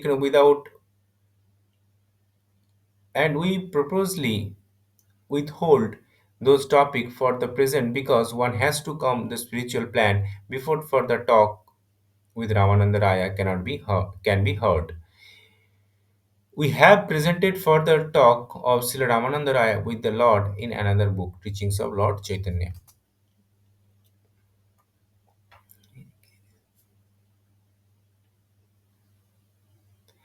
At the conclusion of the meeting, Sri Ramananda Raya was advised to the Lord to retire from the service and come to Puri so that they can live together and release the transcendental relationship. Sometime later, Sri Ramananda Raya retired from the government service and took a pension from the king. He returned to his residence in Puri, where he was one of the most confidential devotee of the Lord. There was another gentleman at Puri of the name of the Sikhi Maiti, who was also confident like Ramananda Raya, who was also confident like Ramananda Raya.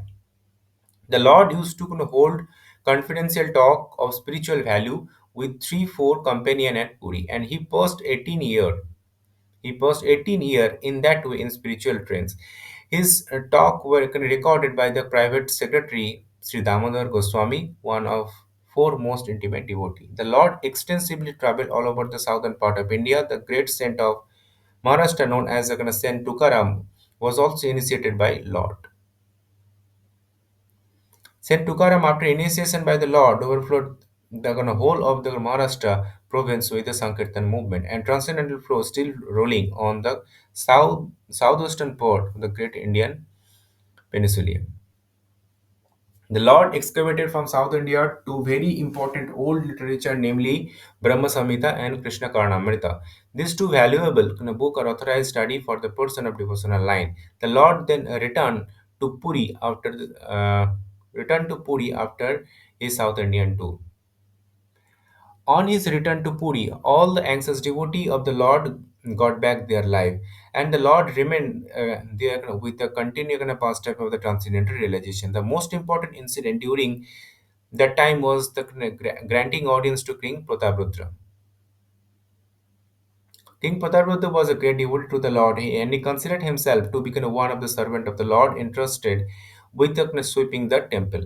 This submissive attitude of the king was very much appreciated by Chaitanya Mahaprabhu. The king requested both Bhattacharya and Raya arranged his meeting with the Lord. When, however, the Lord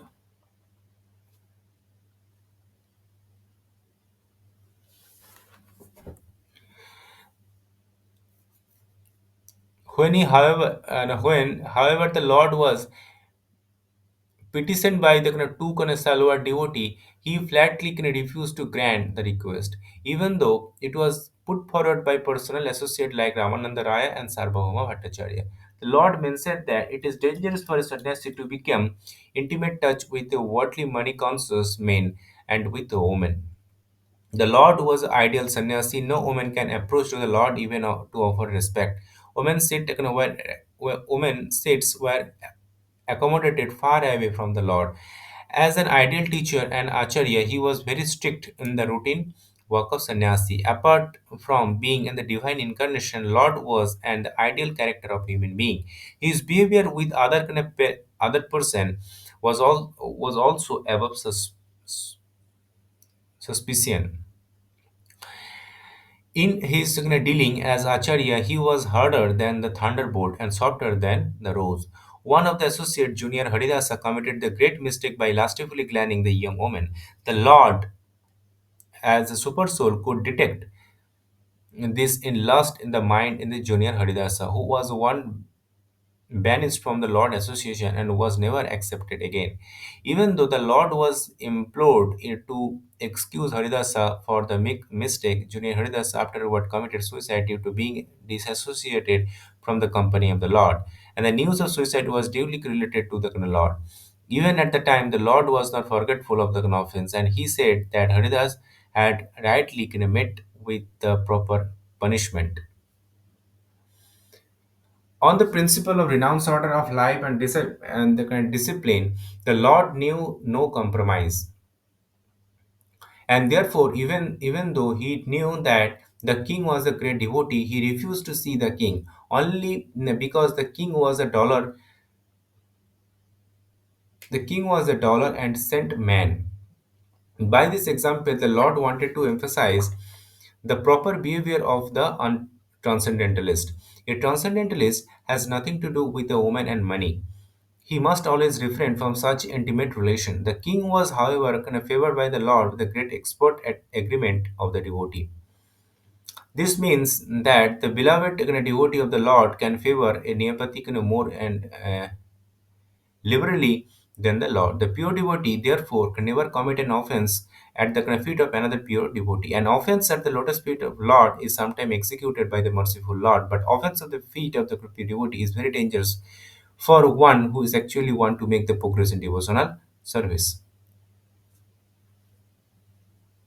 As long as the Lord remained at Puri, thousands of devotees used to come to see him during the Ratha Yatra, card festival in the Lord Jagannatha. And during the card festival, the host of Gundicha temple, under the direct supervision of the Lord, was very important function.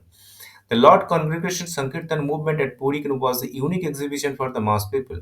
This is the way to turn the mass mind towards the spiritual realization. The Lord inaugurated this system of the mass Sankirtana, and leader of all country can take advantage of the spiritual movement in order to keep the mass people in the pure state of peace and friendship with one another. This is now the demand of the present human society all over the world.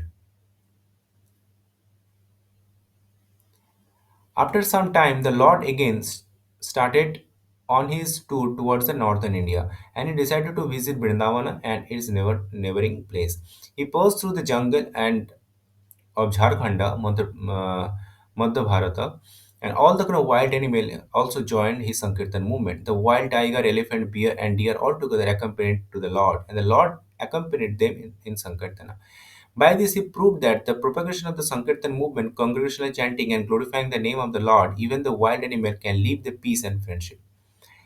And what to speak the men who are supposed to be civilized? No man in the world will refuse to join in Sankirtana movement. Nor is the Lord Sankirtana movement is restricted to any caste, creed, color, or species. He is the direct evidence of his great mission. He allowed even the wild animal to partake in his great movement. On his way back from Vrindavan, he first came to Prayag, where he met the Rupa Goswami along with his younger brother Anupama.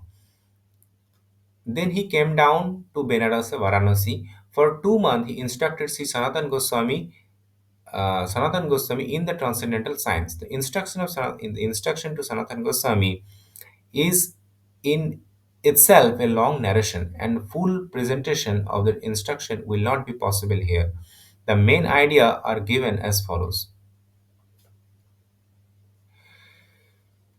Sanatan Goswami, formerly known as a Sakar Malika, was a cabinet service in the Bengal government under the regime of Nawab Hussain Shah. He decided to join with the Lord and thus retired from the service. On his way back to Vrindavan, when he reached to Varanasi, the Lord became the guest of Sri Tapan Mishra and Chandrasekhar, assisted by the Maharashtra Brahmana.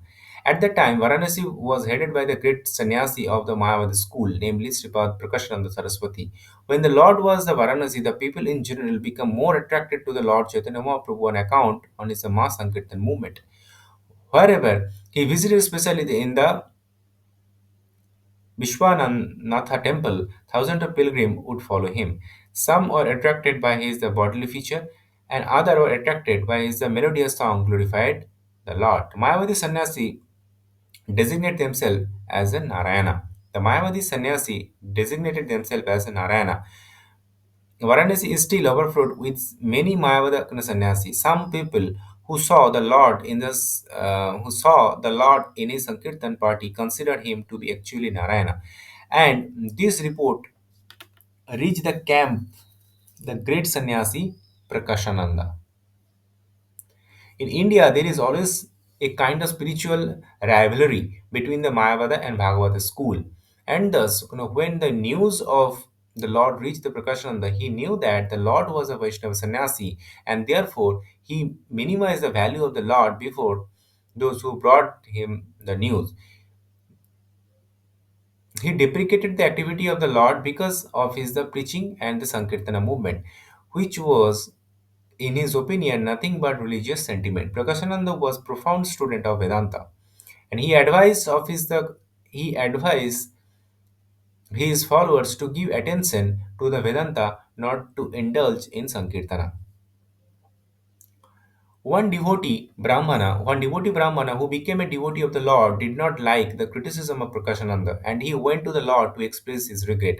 He told the Lord when he uttered the Lord name before the sannyasi Prakashananda, the latter strongly criticized Lord.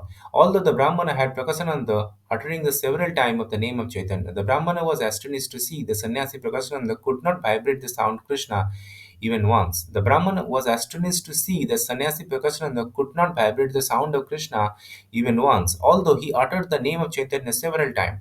The Lord smilingly explained to the devotee Brahmana why the Mayavadi cannot utter the holy name Krishna. The Mayavada are offender to the lotus feet of Krishna. Although they utter can always Brahma, Atma, Chaitanya, etc.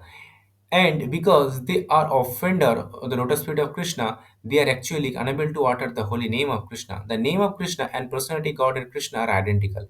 There are no difference between absolute realm, between the nature, form, and person, the absolute truth. Because the absolute realm, everything is transcendental bliss. There are no difference between the body or the soul and personality God and Krishna.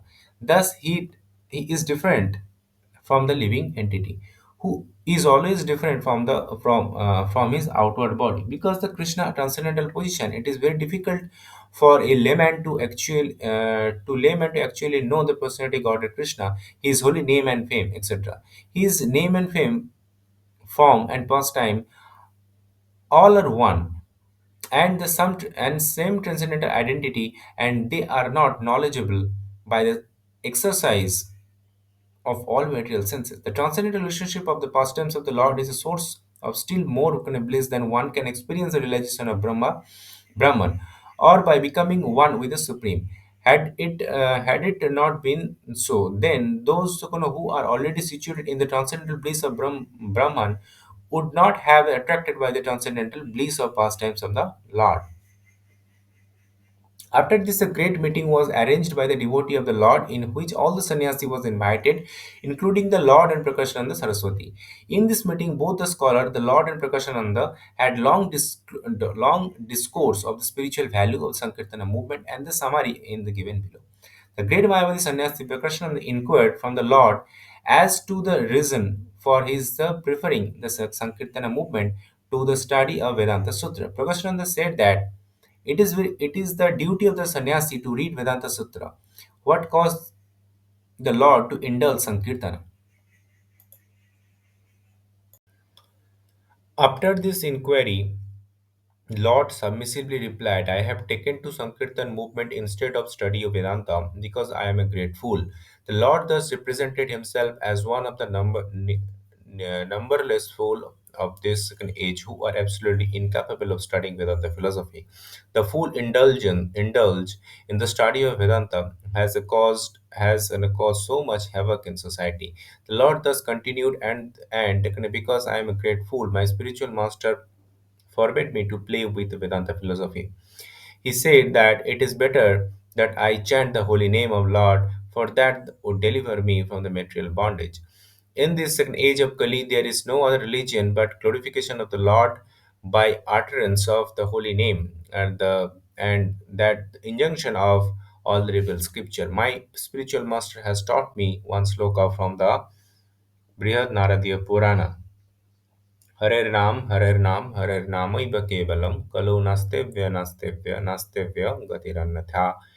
So, on the order of my spiritual master, I chant the holy name of Hari, and now I am now and after his holy name. Whenever I uttered the holy name, I forgot myself completely, and sometimes I laughed, cried, and danced like a madman. I thought that I had actually gone mad by the process of chanting, and therefore I asked my spiritual master about it. He informed me that this was the real effect of chanting the holy name, which produced a transcendental emotion that is a rare manifestation. It is a sign of love of God, which is the ultimate end of life. Love of God is a transcendental to liberation, mukti, and thus is called the fifth stage of spiritual realization. Above the stage of liberation, by chanting the holy name of Krishna, one attained the stage of love of God, and it was good that fortunately I was favored with the blessing. On hearing the statement from the Lord, the Mayavadi sannyasi asked the Lord, what was the harm in studying the Vedanta along with the chanting the holy name? Prakashananda Saraswati knew well that Lord was formerly known as a Nimai Pandit, a very learned scholar from Navadvip. And he posing as a great fool was certainly to some purpose. Hearing this inquiry by the sannyasi, the Lord smiled and said, "My dear sir, if you don't mind, I will answer your inquiry." All the sannyasi there was very much pleased with the Lord for his honest dealing, and they anonymously replied that they would not be offended by whatever he replied. Lord then spoke as follows. Vedanta Sutra consists of transcendental word or sound uttered by the transcendental personality of God. As such, the Vedanta, there cannot be any human deficiency like mistake, illusion, cheating, or inefficiency. The message of the Upanishad is expressed in the Vedanta Sutra.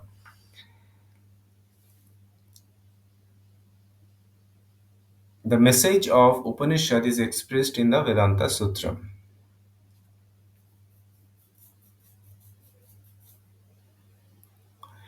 What is said there directly is certainly glorified. Whatever interpretation have been given by Sankaracharya have no direct bearing on the sutra.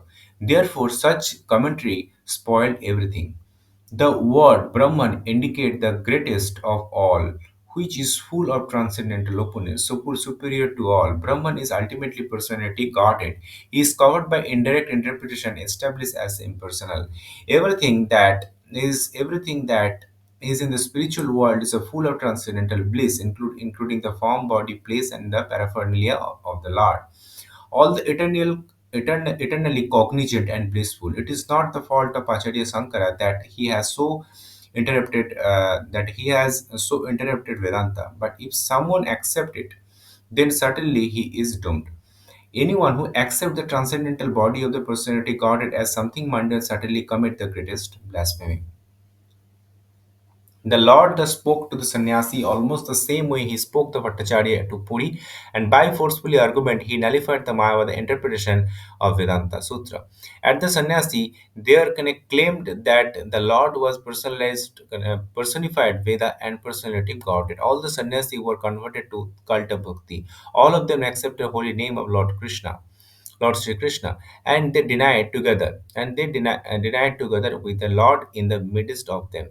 After the conversion, after this conversion of the sannyasi, the popularity of the Lord increased in Varanasi, and thousands of people assembled to see the Lord in person. The Lord thus established the primary importance of Srimad Bhagavad Dharma and defeated all over the system of the spiritual realization. After that, everyone that the Varanasi was overwhelmed in the transcendental Sankirtan movement.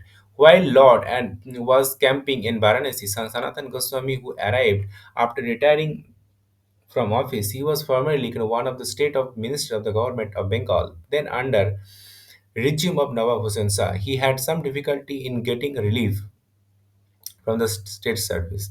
For the Nawab was reluctant to let him leave.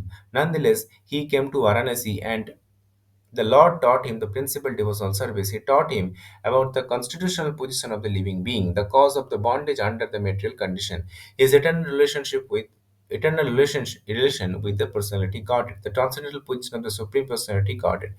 His expansion in different planetary portion of incarnation, his control over the different part of the universe, the nature of his transcendental abode, devotional activity, their different stage of development, the rules and regulation for achieving the gradual stage of spiritual perfection, the symptom of different incarnation in the different age, and how to detect them with a reference to the context of revealed scripture. The Lord's teaching to Sanatan Goswami from the big chapter in the text of Chaitanya Charitamrita to explain the whole teachings in nine details in minute in details will require a volume in itself. These are treated in detail in our book Teachings of Lord Chaitanya. At Mathura, Lord visited the important places, then he reached Vrindavan. The Lord Chaitanya appeared in the family of the high caste Brahmana, and over and above that, as a sannyasi, he was the kind of preceptor for all varna and ashrama. He used to accept meal from all class of Vaishnava. At Mathura, the Sanodiya Brahman are considered to be the lower status of society. But the Lord accepted meal in the family of such Brahmana also because his host happened to be a disciple of Madhavendra Puri family. At Vrindavan, Lord took birth in 24 important breathing places at Ghata. He traveled to all 12 important vanas, forest.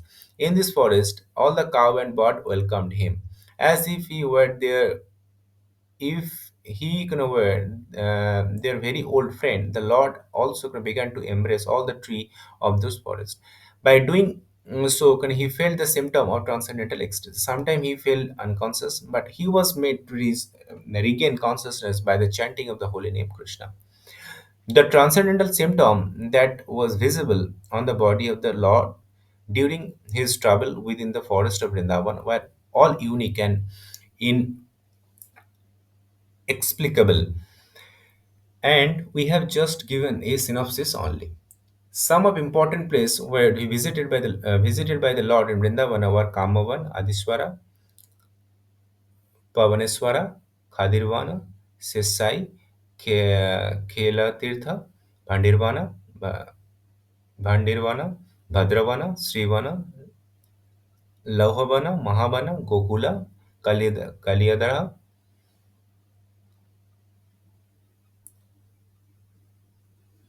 Daswadvaita, Keshighat, Keshitirtha, when he saw the place where the rasa dance took place. When he saw the place when the rasa dance took place, he at once fell down in trance.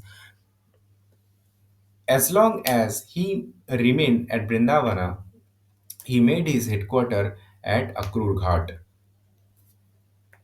From Vrindavana, his personal servitor Krishnadasa Vipra induced him to go back to Prayaga to take birth during the Magha Mela.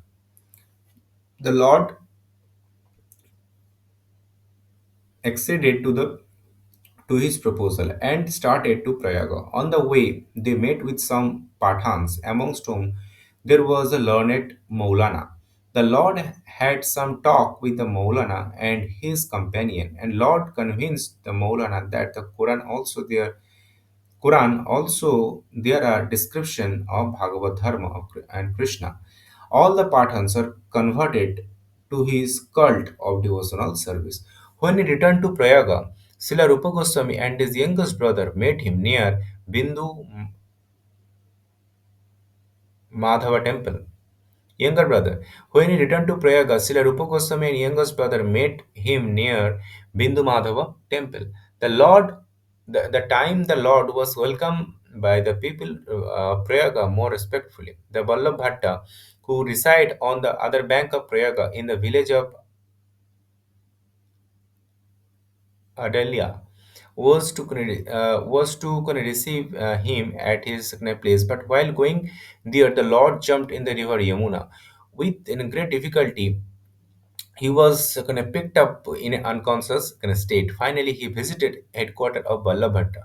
This Vallabhatta was one of the chief admirer, but later on he inaugurated on his own party the Vallabh Sampradaya. This Vallabhatta was one of his own chief admirer, but later on he inaugurated his own party, the Vallabh Sampradaya. On the bank of the Dasaswamed Ghata at Prayaga, for 10 days continually, the Lord instructed Rupa Goswami in the science of devotional service to the Lord. He taught the Goswami in the division of the living creature in the he taught the Goswami the division of the living creature in the 8.4 million species of life. Then he taught him about the human species. Out of them, he discussed the follower of Vedic principle. Out of them, the fruitive worker. Out of the empiric philosopher. Out of them, the liberated soul. He said that there are only few who are actually pure devotee of Krishna. On the bank of the, this is a very important line, on the bank of the Sasamed Ghat at Prayaga, for the 10 days continually, the Lord instructed Rupa Goswami in the science of devotional service to the Lord. He taught the Goswami the division of the living creature in the 8.4 million species. Then he taught him about the human species. Out of them, he discussed the kind of follower of the Vedic principle. And out of them, the fruitive worker. Out of them, the empiric philosopher.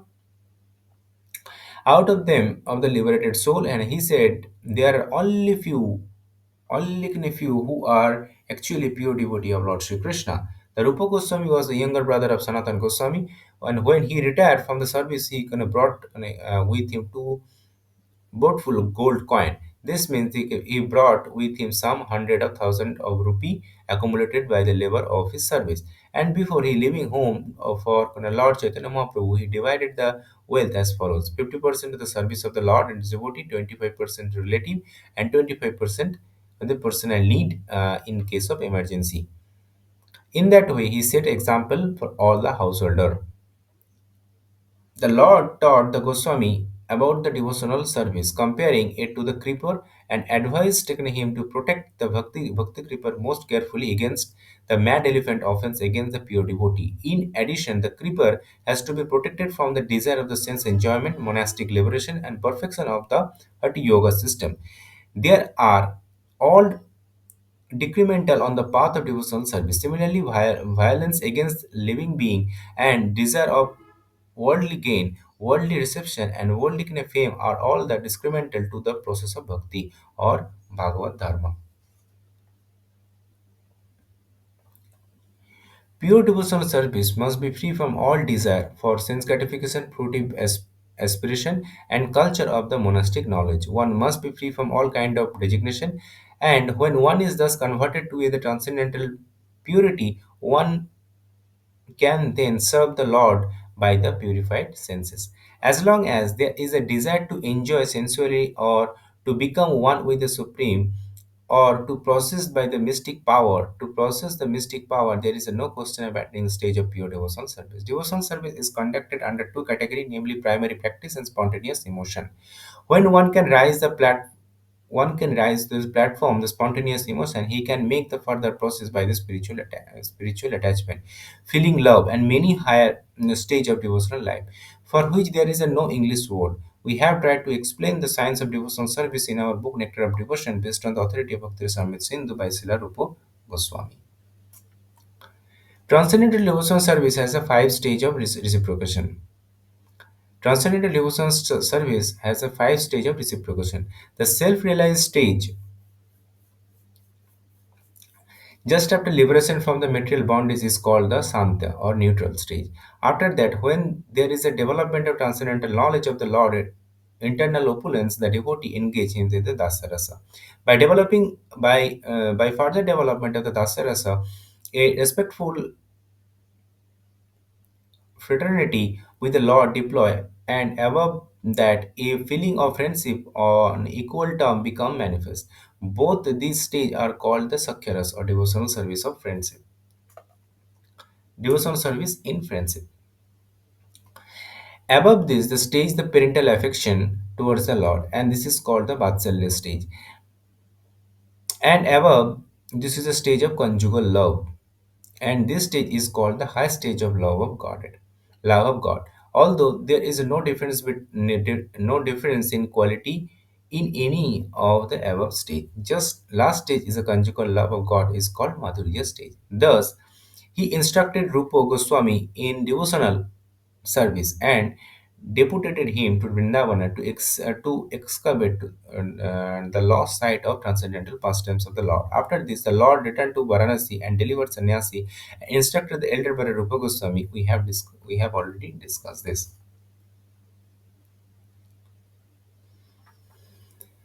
The Lord left only 8 sloka of his instruction in writing, and they are known as the Siksastaka. All other literature of the divine cult were extensively written by the Lord principal follower, the sixth Goswami of Vrindavana, and other follower. The cult of Chaitanya philosophy is richer than any other, and it is admitted to be the living religion of the day, with the potency of the spreading with the Vishwadharma or universal religion. We are glad that the matter has been taken up by some enthusiastic saga like Bhaktisiddhanta Saraswati Goswami Maharaj and his disciple. We shall eagerly wait for the happy day for Bhagavad Dharma or Prema Dharma, inaugurated by Sri Chaitanya Mahaprabhu. The 8 sloka completed by the Lord are: number 1, Glory to the Sri Krishna Sankirtana, which cleans the heart of all dust accumulated for year, extinguished extinguished the fire of conditioned life, of repeated birth and death. The Sankirtana movement is the prime benediction for humanity at the large, because it spread the ray of is the benediction moon. It is the life of all transcendental knowledge. It increases the ocean of transcendental bliss, and it enables us to fully taste the nectar for which we are always anxious. Number 2, O my Lord, your holy name alone can render all benediction to living being, and thus you have hundred and millions of names like Krishna and Govinda. In this transcendental name, you have invested all your transcendental energy. There are not even hard and first rule for chanting this name. O my Lord, out of kindness, you enable us to easily approach you by chanting your holy name. But I am so unfortunate that I have no attraction for them. Number 3, one should chant the holy name of the Lord in a humble state of mind, thinking oneself lower than the straw in the street. One should be more tolerant than tree, devoid all senses of false prestige, and ready to offer all respect to others. In such a state of mind, one can chant the holy name of Lord constantly. O Almighty Lord, I have no desire to accumulate wealth, nor do I desire beautiful women, nor do I want any number of followers. I only want your causeless devotional service, birth after birth. O son of Maharaj Nanda, Krishna, I am your eternal servitor. Yet somehow or other I have fallen into the ocean of birth and death. Please pick me up from the ocean of death and place me as one of the atom of your lotus feet. Number six, oh my Lord, when will my eyes be decorated with tear of love flowing constantly when I chant your holy name? When my when will my voice choke up, and when will the hair of my body stand on the end of reciting your name? Stand on end at the recitation of your name. O Govinda, feeling your separation, I am considering a movement to be like 12 year or more. Tears are flowing from my eye like a torrent of rain, and I am feeling all vacant in the world in your absence.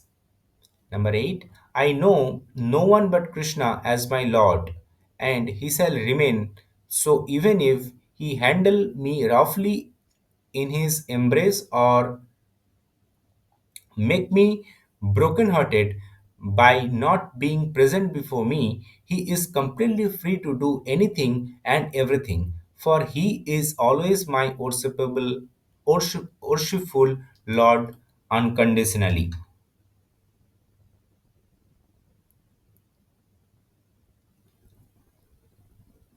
Here we concluded reading of Bhaktivedanta introduction of Srimad Bhagavatam for the day. I hope all you have understood.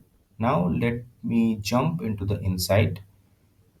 We have made a separate video presentation and audio podcast, and we are attaching both of it with the original video. So stay tuned, please listen till the end, you will get better understanding. And I know that in some places I have mispronounced and skipping word, both English and the Sanskrit word, and please forgive me for that. So let's jump into the insight. Thank you very much. Hare Krishna. All right, today we're jumping back in time, way back to the 15th century, to meet a spiritual leader from India who was an absolute game changer. He was a revolutionary whose message of love and, believe it or not, sound is still making waves all over the world. But to really get a feel for his impact, we have to start with the question that was at the very heart of his mission. Just think about this for a second. What if the real answer to a world tangled up in conflict and confusion wasn't some complicated new philosophy, but something as simple and as powerful as a song? Now, to understand why an idea like that was so mind-blowing, we've got to paint a picture of the world he was born into. We're talking 15th century India, and it was a time of, well, a lot of social and spiritual chaos.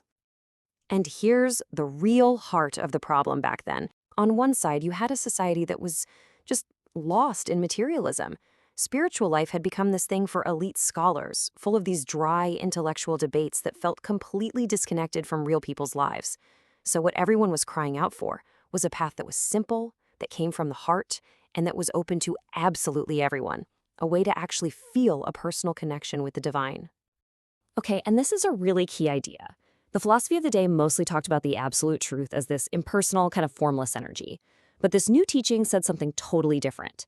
It said that the absolute truth, or param satyam, is ultimately the supreme person, the source of everything, and someone you could actually have a real, loving relationship with. So into this world that was just aching for a new way comes this figure, who would be called the Golden Avatar because of his incredible, radiant compassion, Lord Chaitanya. And let me tell you, his life was a whirlwind. He was born in 1486, and by the time he was 16, he was already a brilliant scholar with his own school.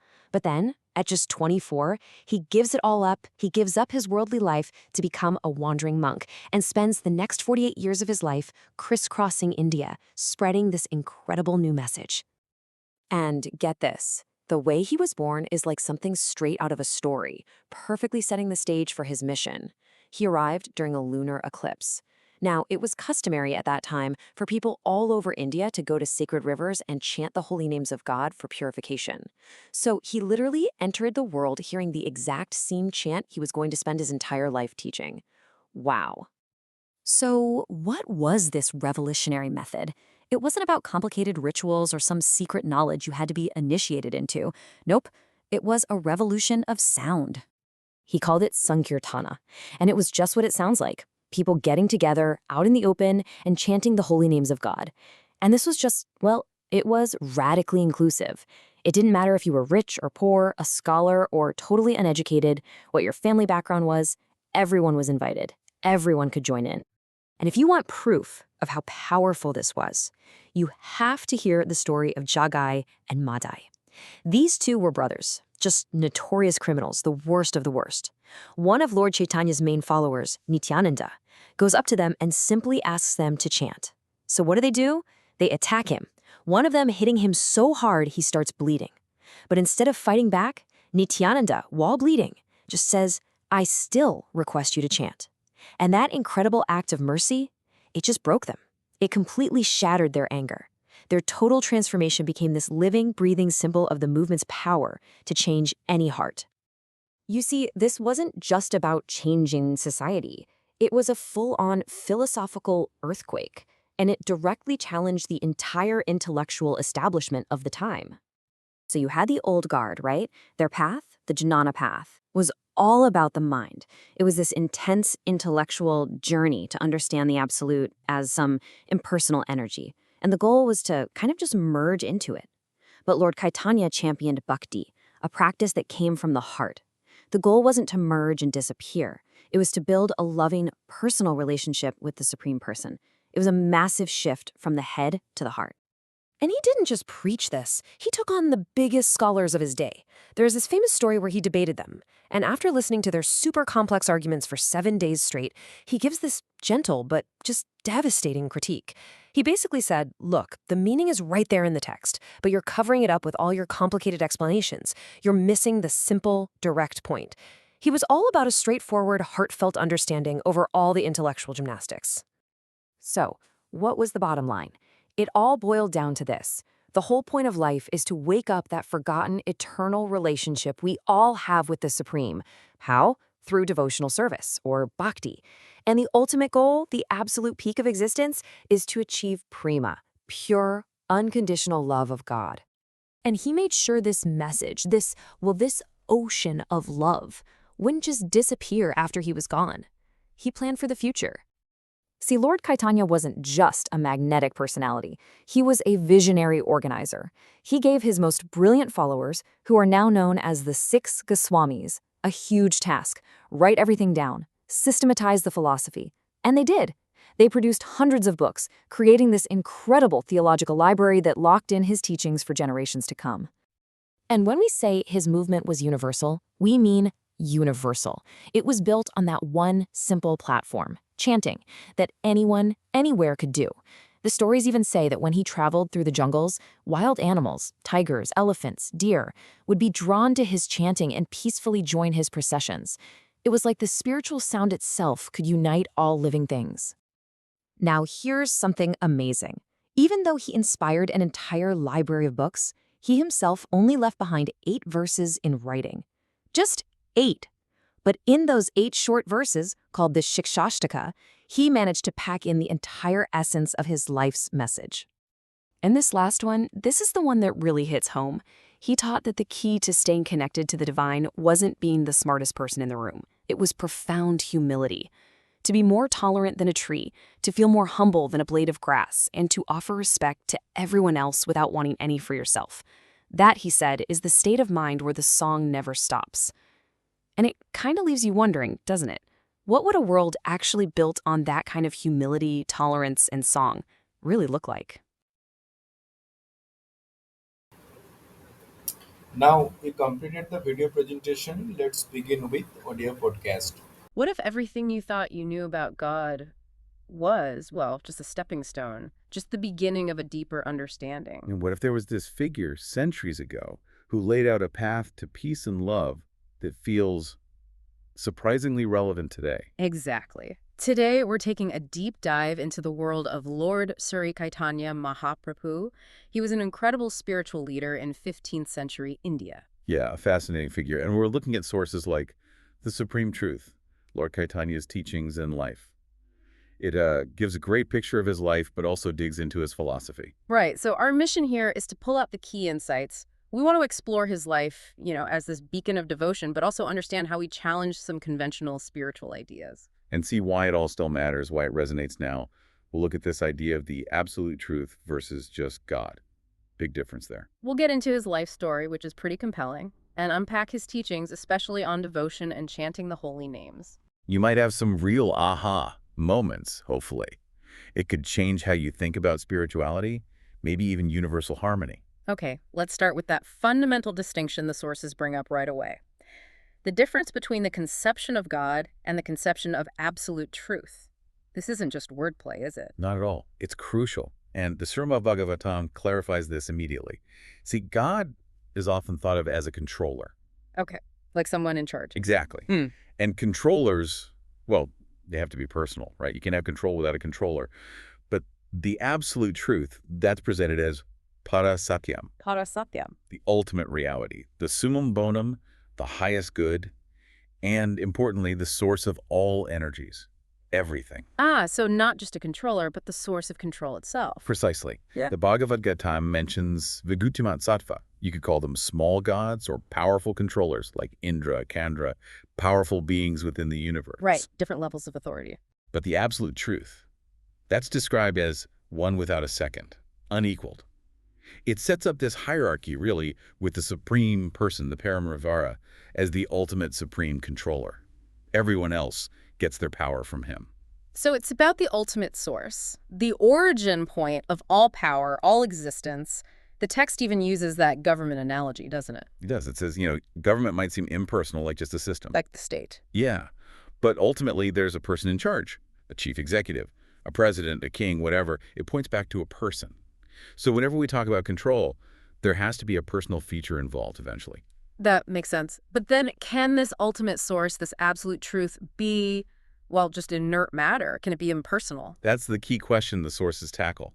They state pretty clearly, nothing is generated from inert matter, but inert matter can be generated from the living entity. Okay, unpack that a bit.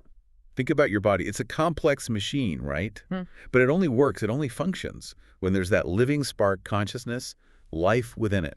Right, without life, it's just inert. Exactly. So the argument goes, the original source of all energy, logically, has to be a living force, a supreme conscious person, Conscious, meaning aware. fully aware, someone who knows everything past, present, future, every corner of existence, all his manifestations. This perfect, complete personality is called Vasudeva in the texts. Vasudeva. It gives you this really comprehensive view, not a limited one. The ultimate reality isn't just abstract energy, it's a conscious, knowing, personal source. That's a huge conceptual leap. From inert matter thinking it's the source to understanding a living, conscious origin. And Lord Caitanya, he didn't just teach this. He lived it, embodied it. Let's dive into his story. Born in 1486, Navadvipa, Bengal.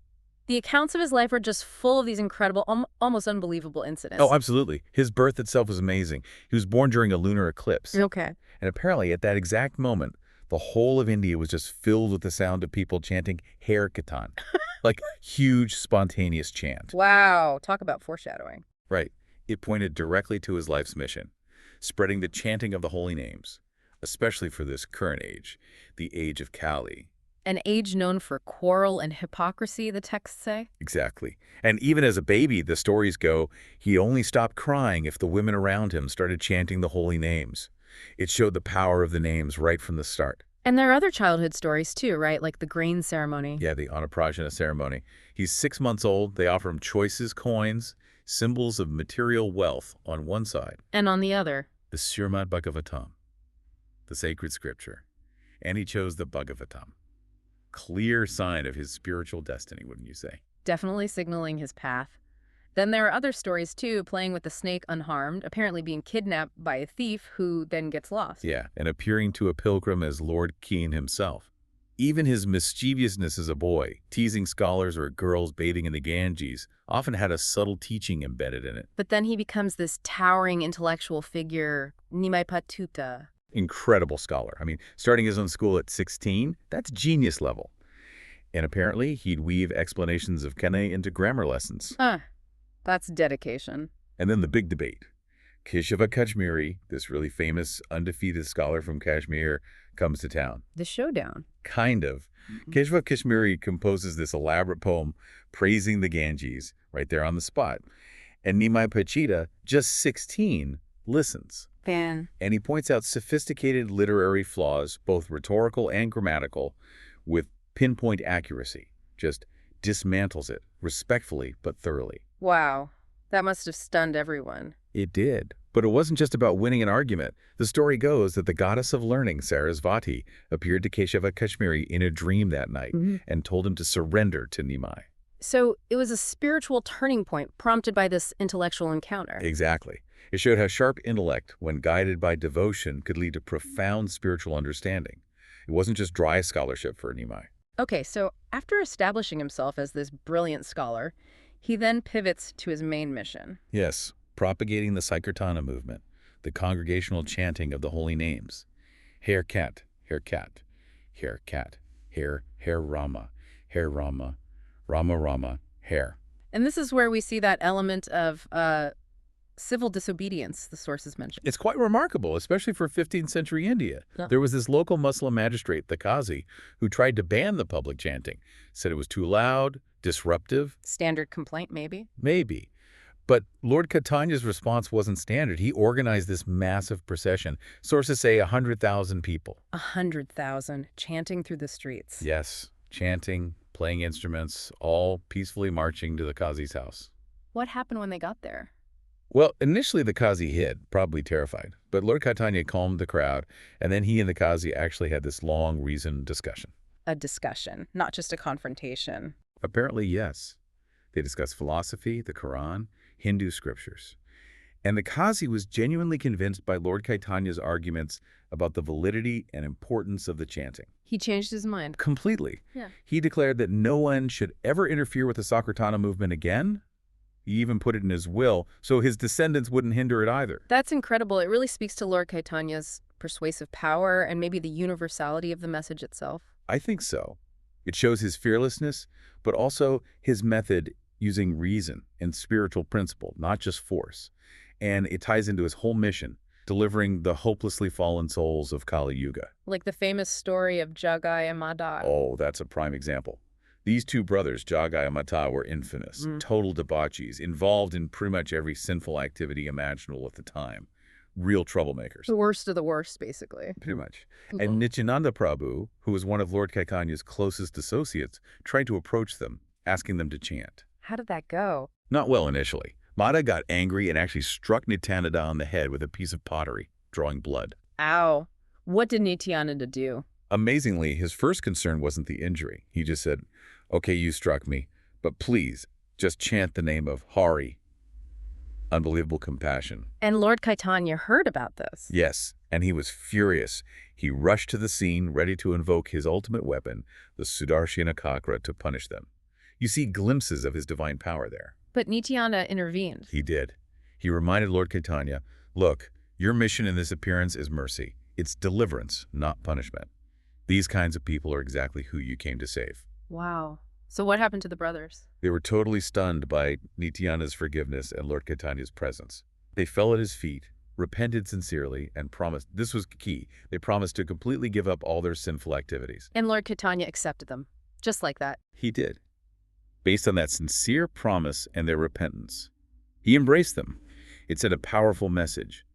No one is beyond hope. A sincere commitment to change, coupled with spiritual practice, is enough. Past deeds, social status, none of it mattered as much as the present commitment. That's incredibly radical, especially for that time, and maybe even for now.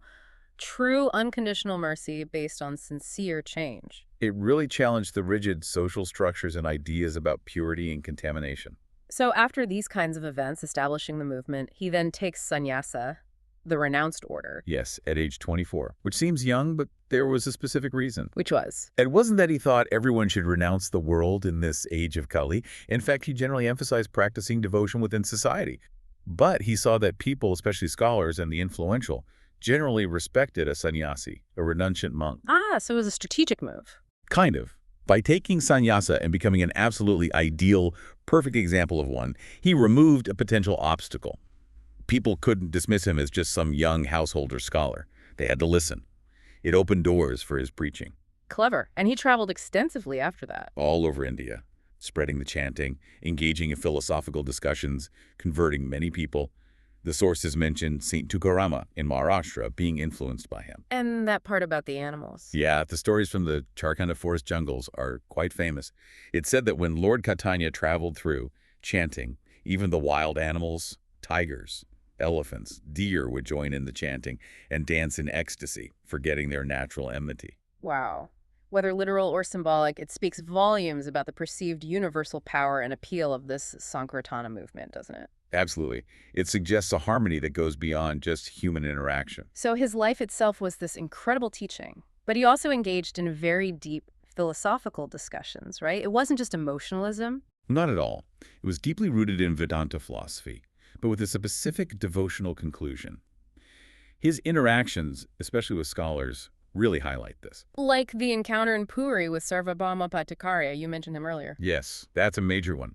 Bhattacharya was the leading Vedanta scholar of the time, hugely respected, taught many other renunciants. Initially, he just saw Lord Caitanya as a young, perhaps unusually charismatic pilgrim. He didn't recognize him. Not immediately. He saw Lord Caitanya in a deep spiritual trance and ecstasy, and being a scholar, he decided to test its authenticity. How do you test a trance? He apparently placed a tiny wisp of cotton wool near Lord Caitanya's nostrils. He observed the very faintest movement, concluding it wasn't just suspended animation, but genuine, deep spiritual absorption. Very analytical, almost scientific in his approach. Okay, so he's intrigued. Then what? He feels protective of this brilliant young sannyasi and invites him to his home to hear him explain the Vedanta Sutra. He wants to make sure Caitanya is on the right philosophical path, which for Bhattacharya meant the impersonal interpretation. And Lord Caitanya agrees to listen. He does, and he sits there silently for 7 straight days while Vedanta lectures on Vedanta. 7 days of silence. I can only imagine the atmosphere. Bhattacharya must have been wondering what was going on. Exactly. Finally, Bhattacharya asks, "Why haven't you said anything? Don't you understand? Or do you disagree?" The moment of truth. Right. And Lord Caitanya, very humbly, says, "Oh, I understand the verses themselves quite clearly. It's your explanations I can't quite follow." Ooh, subtle burn. Huh. A little bit. He then explains, still posing as just a foolish student, that he takes issue with indirect interpretations. He argues that Vyasadeva, the author of Vedanta Sutra, made his meaning clear. Why obscure it with layers of interpretation? He wanted the direct meaning. Precisely. And that's when he uses that example you mentioned earlier, cow dung and conch shells. Right, things considered pure by Vedic scripture, even if mundane logic disagrees. Exactly. His point was, Vedic conjunctions are svata prane, self-authorized. You accept them as they are, based on the authority of the source, not just on your own limited reasoning. Don't twist them to fit a preconceived idea. And this was a direct challenge to Bhattacharya's school of thought. A massive challenge. Bhattacharya followed the Mayavada school, largely influenced by Sukaracharya, which posits an ultimately impersonal absolute truth Brahman without form or qualities, where individuality is ultimately illusory. But Lord Caitanya argued against that. Strongly. He said, look at the Vedas, look at the Putas. They consistently describe the absolute truth as the supreme personality of Godhead, full of transcendental qualities, infinite strength, fame, beauty, knowledge, wealth, renunciation. The personal conception again? Yes. His logic was simple. If we, the parts and parcels, the living entities, are individual persons, how can our source, the whole, be impersonal? It doesn't add up. The source must contain everything that emanates from it, including personality. That's a powerful logical point. And he didn't mince words. He actually called Shankaracharya's Mayavada philosophy clouded Buddhism. Whoa, that's fighting talk in philosophical circles. It really is. He argued it was essentially a disguised form of atheism or voidism, presented in Vedic garb.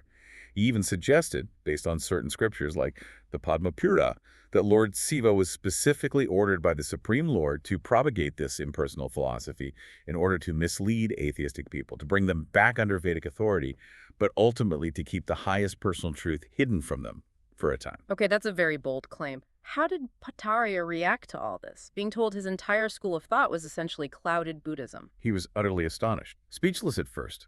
But then Lord Caitanya did something even more remarkable. What was that? He took one specific famous verse from the Srimad Bhagavatam, the Atmara verse.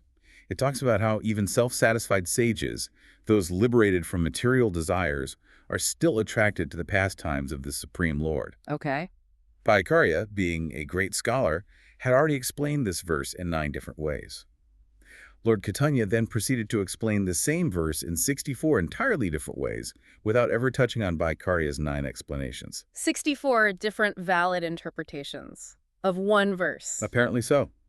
Each one philosophically sound and revealing deeper layers of meaning, all pointing towards the personal devotional understanding of the absolute truth. That must have completely blown Bhattacharya's mind. It did. That display of unparalleled scholarship and spiritual insight convinced Bhattacharya completely. He realized Lord Caitanya wasn't just a scholar, he was divinity itself. He surrendered fully. And the sources say he saw divine forms. Yes, Lord Caitanya first revealed his 4-armed Narya form, and then his original 2-armed form as Kate playing the flute. Bhattacharya was transformed.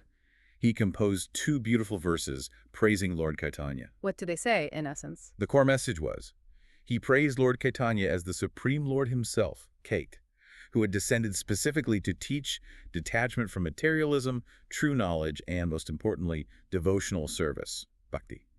And he hailed him for renovating pure devotional service, which he felt had become obscured or lost. So this encounter was pivotal in establishing the philosophical supremacy of bhakti, devotional service, as taught by Caitanya. Absolutely. And it defines bhakti clearly. Lord Caitanya emphasized that mukti, liberation, isn't about merging into some impersonal void. What is it then?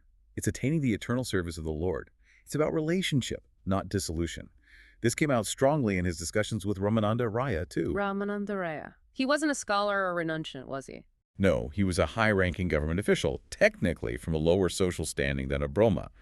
But Lord Caitanya recognized him as a profoundly self-realized soul, a pure devotee. So status didn't matter to Lord Caitanya. Not in the slightest when it came to spiritual realization. In their conversations, they went through various levels of spiritual paths. Lord Caitanya kept saying, this is good, but go further. What kinds of paths did he find? Well, incomplete. He gently rejected just following Varshama Dharma, the duties of one's social class and stage of life as the ultimate goal. He said that's external. Even renouncing the fruits of one's work, while good, wasn't the pinnacle.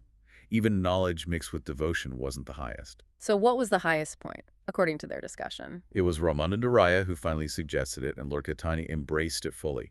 Sincere association of self-realized souls and hearing submissively the transcendental message of the pastimes of the personality of Godhead. Hearing submissively. Yes. Giving up pride, arrogance, the I know better attitude, becoming meek, humble, and truly listening to those who have realized the truth. Yeah. And importantly, hearing about the Lord's activities, his personality, his love, that's what truly transforms the heart. And this path, this Bhagavata Dharma, It's open to everyone. It doesn't depend on birth, status, or even scholarly learning in the conventional sense. It depends on sincerity and humility. he also gave detailed instructions on cultivating this devotion, right? Like the creeper analogy. Yes, to Rupa Goswami, another key disciple. He compared the devotional inclination, the bhakti lata, to a delicate creeper. It needs watering, hearing, and chanting, but you also have to protect it. Protect it from what? From weeds, unwanted desires for material enjoyment or for impersonal liberation or for mystic powers. And crucially, protect it from the mad elephant offense offending pure devotees. That, he said, could uproot the creeper entirely. Care for the community, respect for genuine practitioners was paramount. And he described different levels or maybe flavors of this loving relationship. He did. He outlined 5 primary rasas, or relationships. Shanta, neutrality, awe. Dasya, servitude, wanting to serve. Sakya, friendship, like equals. Vatsalya, parental affection, feeling protective. And the highest, Mathurya, conjugal love, intimate partnership. So it's about developing a specific, personal, loving connection with the divine. Exactly, moving from awe to active service to friendship to care and ultimately to the most intimate love. And underpinning all of this is the chanting. He constantly came back to that. Always. His encounter with the Mayavadi sannyasis in Varanasi, led by Prakajananda Sarasvati, is another example. They initially criticized him for, just singing and dancing instead of studying Vedanta like them. How did he respond? Again, with humility. He said, "My spiritual master saw me as a fool, unqualified for deep Vedanta study." Did he really believe that? Likely humility, but he used it to make a point.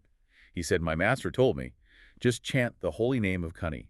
In this age of Kali, there is no other way, no other way, no other way for spiritual realization." Emphasizing its importance for this specific era. Yes. And he argued powerfully that the name Keel and the person Keel are non-different. They are identical. Both are pure, transcendental bliss, far beyond material senses. So the chanting isn't just a sound, it's direct contact with the divine. That was his assertion. He argued that the bliss derived from chanting and remembering the Lord's pastimes is so great that even souls already liberated in the impersonal Brahman are attracted to it. It's presented as a superior, more complete form of spiritual realization. It's amazing he conveyed all this complexity, but the sources say he left very little writing himself. That's right. Personally, he only wrote 8 verses, Sukita, but those 8 verses contain the entire essence of his teachings. What do they cover? Oh, they are beautiful. They talk about the power of the Sankirtana, the chanting, to cleanse the mirror of the heart, the incredible accessibility and mercy of the holy names, the importance of humility being humbler than a blade of grass, more tolerant than a tree. That's a high standard. It is. And the verses express the yearning for pure, motiveless devotional service, birth after birth. They describe the intense feelings of separation from the Lord experienced by an advanced devotee. And finally, they culminate in this expression of unconditional, unwavering love for Kant, no matter what he does. It's a complete journey in 8 verses. So we've covered quite a journey ourselves, from his birth, his intellectual debates, his social impact, his core philosophy. Right up to the essence captured in those 8 verses. We've seen him champion the chanting, offer this deeply personal view of the absolute truth, and really challenge the impersonal ideas prevalent then. If we try to, connect the dots, what's the bigger picture here? His teachings, this Bhagavata Dharma or Prima Dharma. The religion of love, basically. The core message seems to be its accessibility. Spiritual perfection isn't restricted by birth, education, or past mistakes. It's open to everyone through devotion, especially chanting and hearing. And that potential for harmony you mentioned, even with animals joining in. Yeah, that suggests that if these principles of nonviolence, compassion, chanting, and shared spiritual focus were adopted, maybe real peace and friendship among humans, and maybe even beyond, is actually possible. It's a radical vision of unity. So, wrapping this up for you, the listener, who's maybe grappling with all the conflict and confusion in the world today, what's the takeaway? The sources make a pretty bold claim near the end. They do. They suggest that this message of love from India, embodied by Lord Chaitanya, has the potential to overflood this morbid world, a world that's searching for peace and prosperity in, often illusory ways. Strong words. So it's positioned not just as history, but as a living solution. That seems to be the implication. Which leaves us with a final thought, maybe something provocative for you to consider. Could it be that this path, seemingly simple chanting, developing love for God, humility, compassion as taught and lived by Lord Chaitanya, could this actually be the universal religion? Could it truly be capable of bringing that peace and friendship the world desperately seems to seek, right here, right now? It makes you wonder, doesn't it, if the answers we keep searching for externally through politics or economics or technology, maybe the real transformative power lies inward. In cultivating that love and devotion he showed was possible for everyone. Something to think about.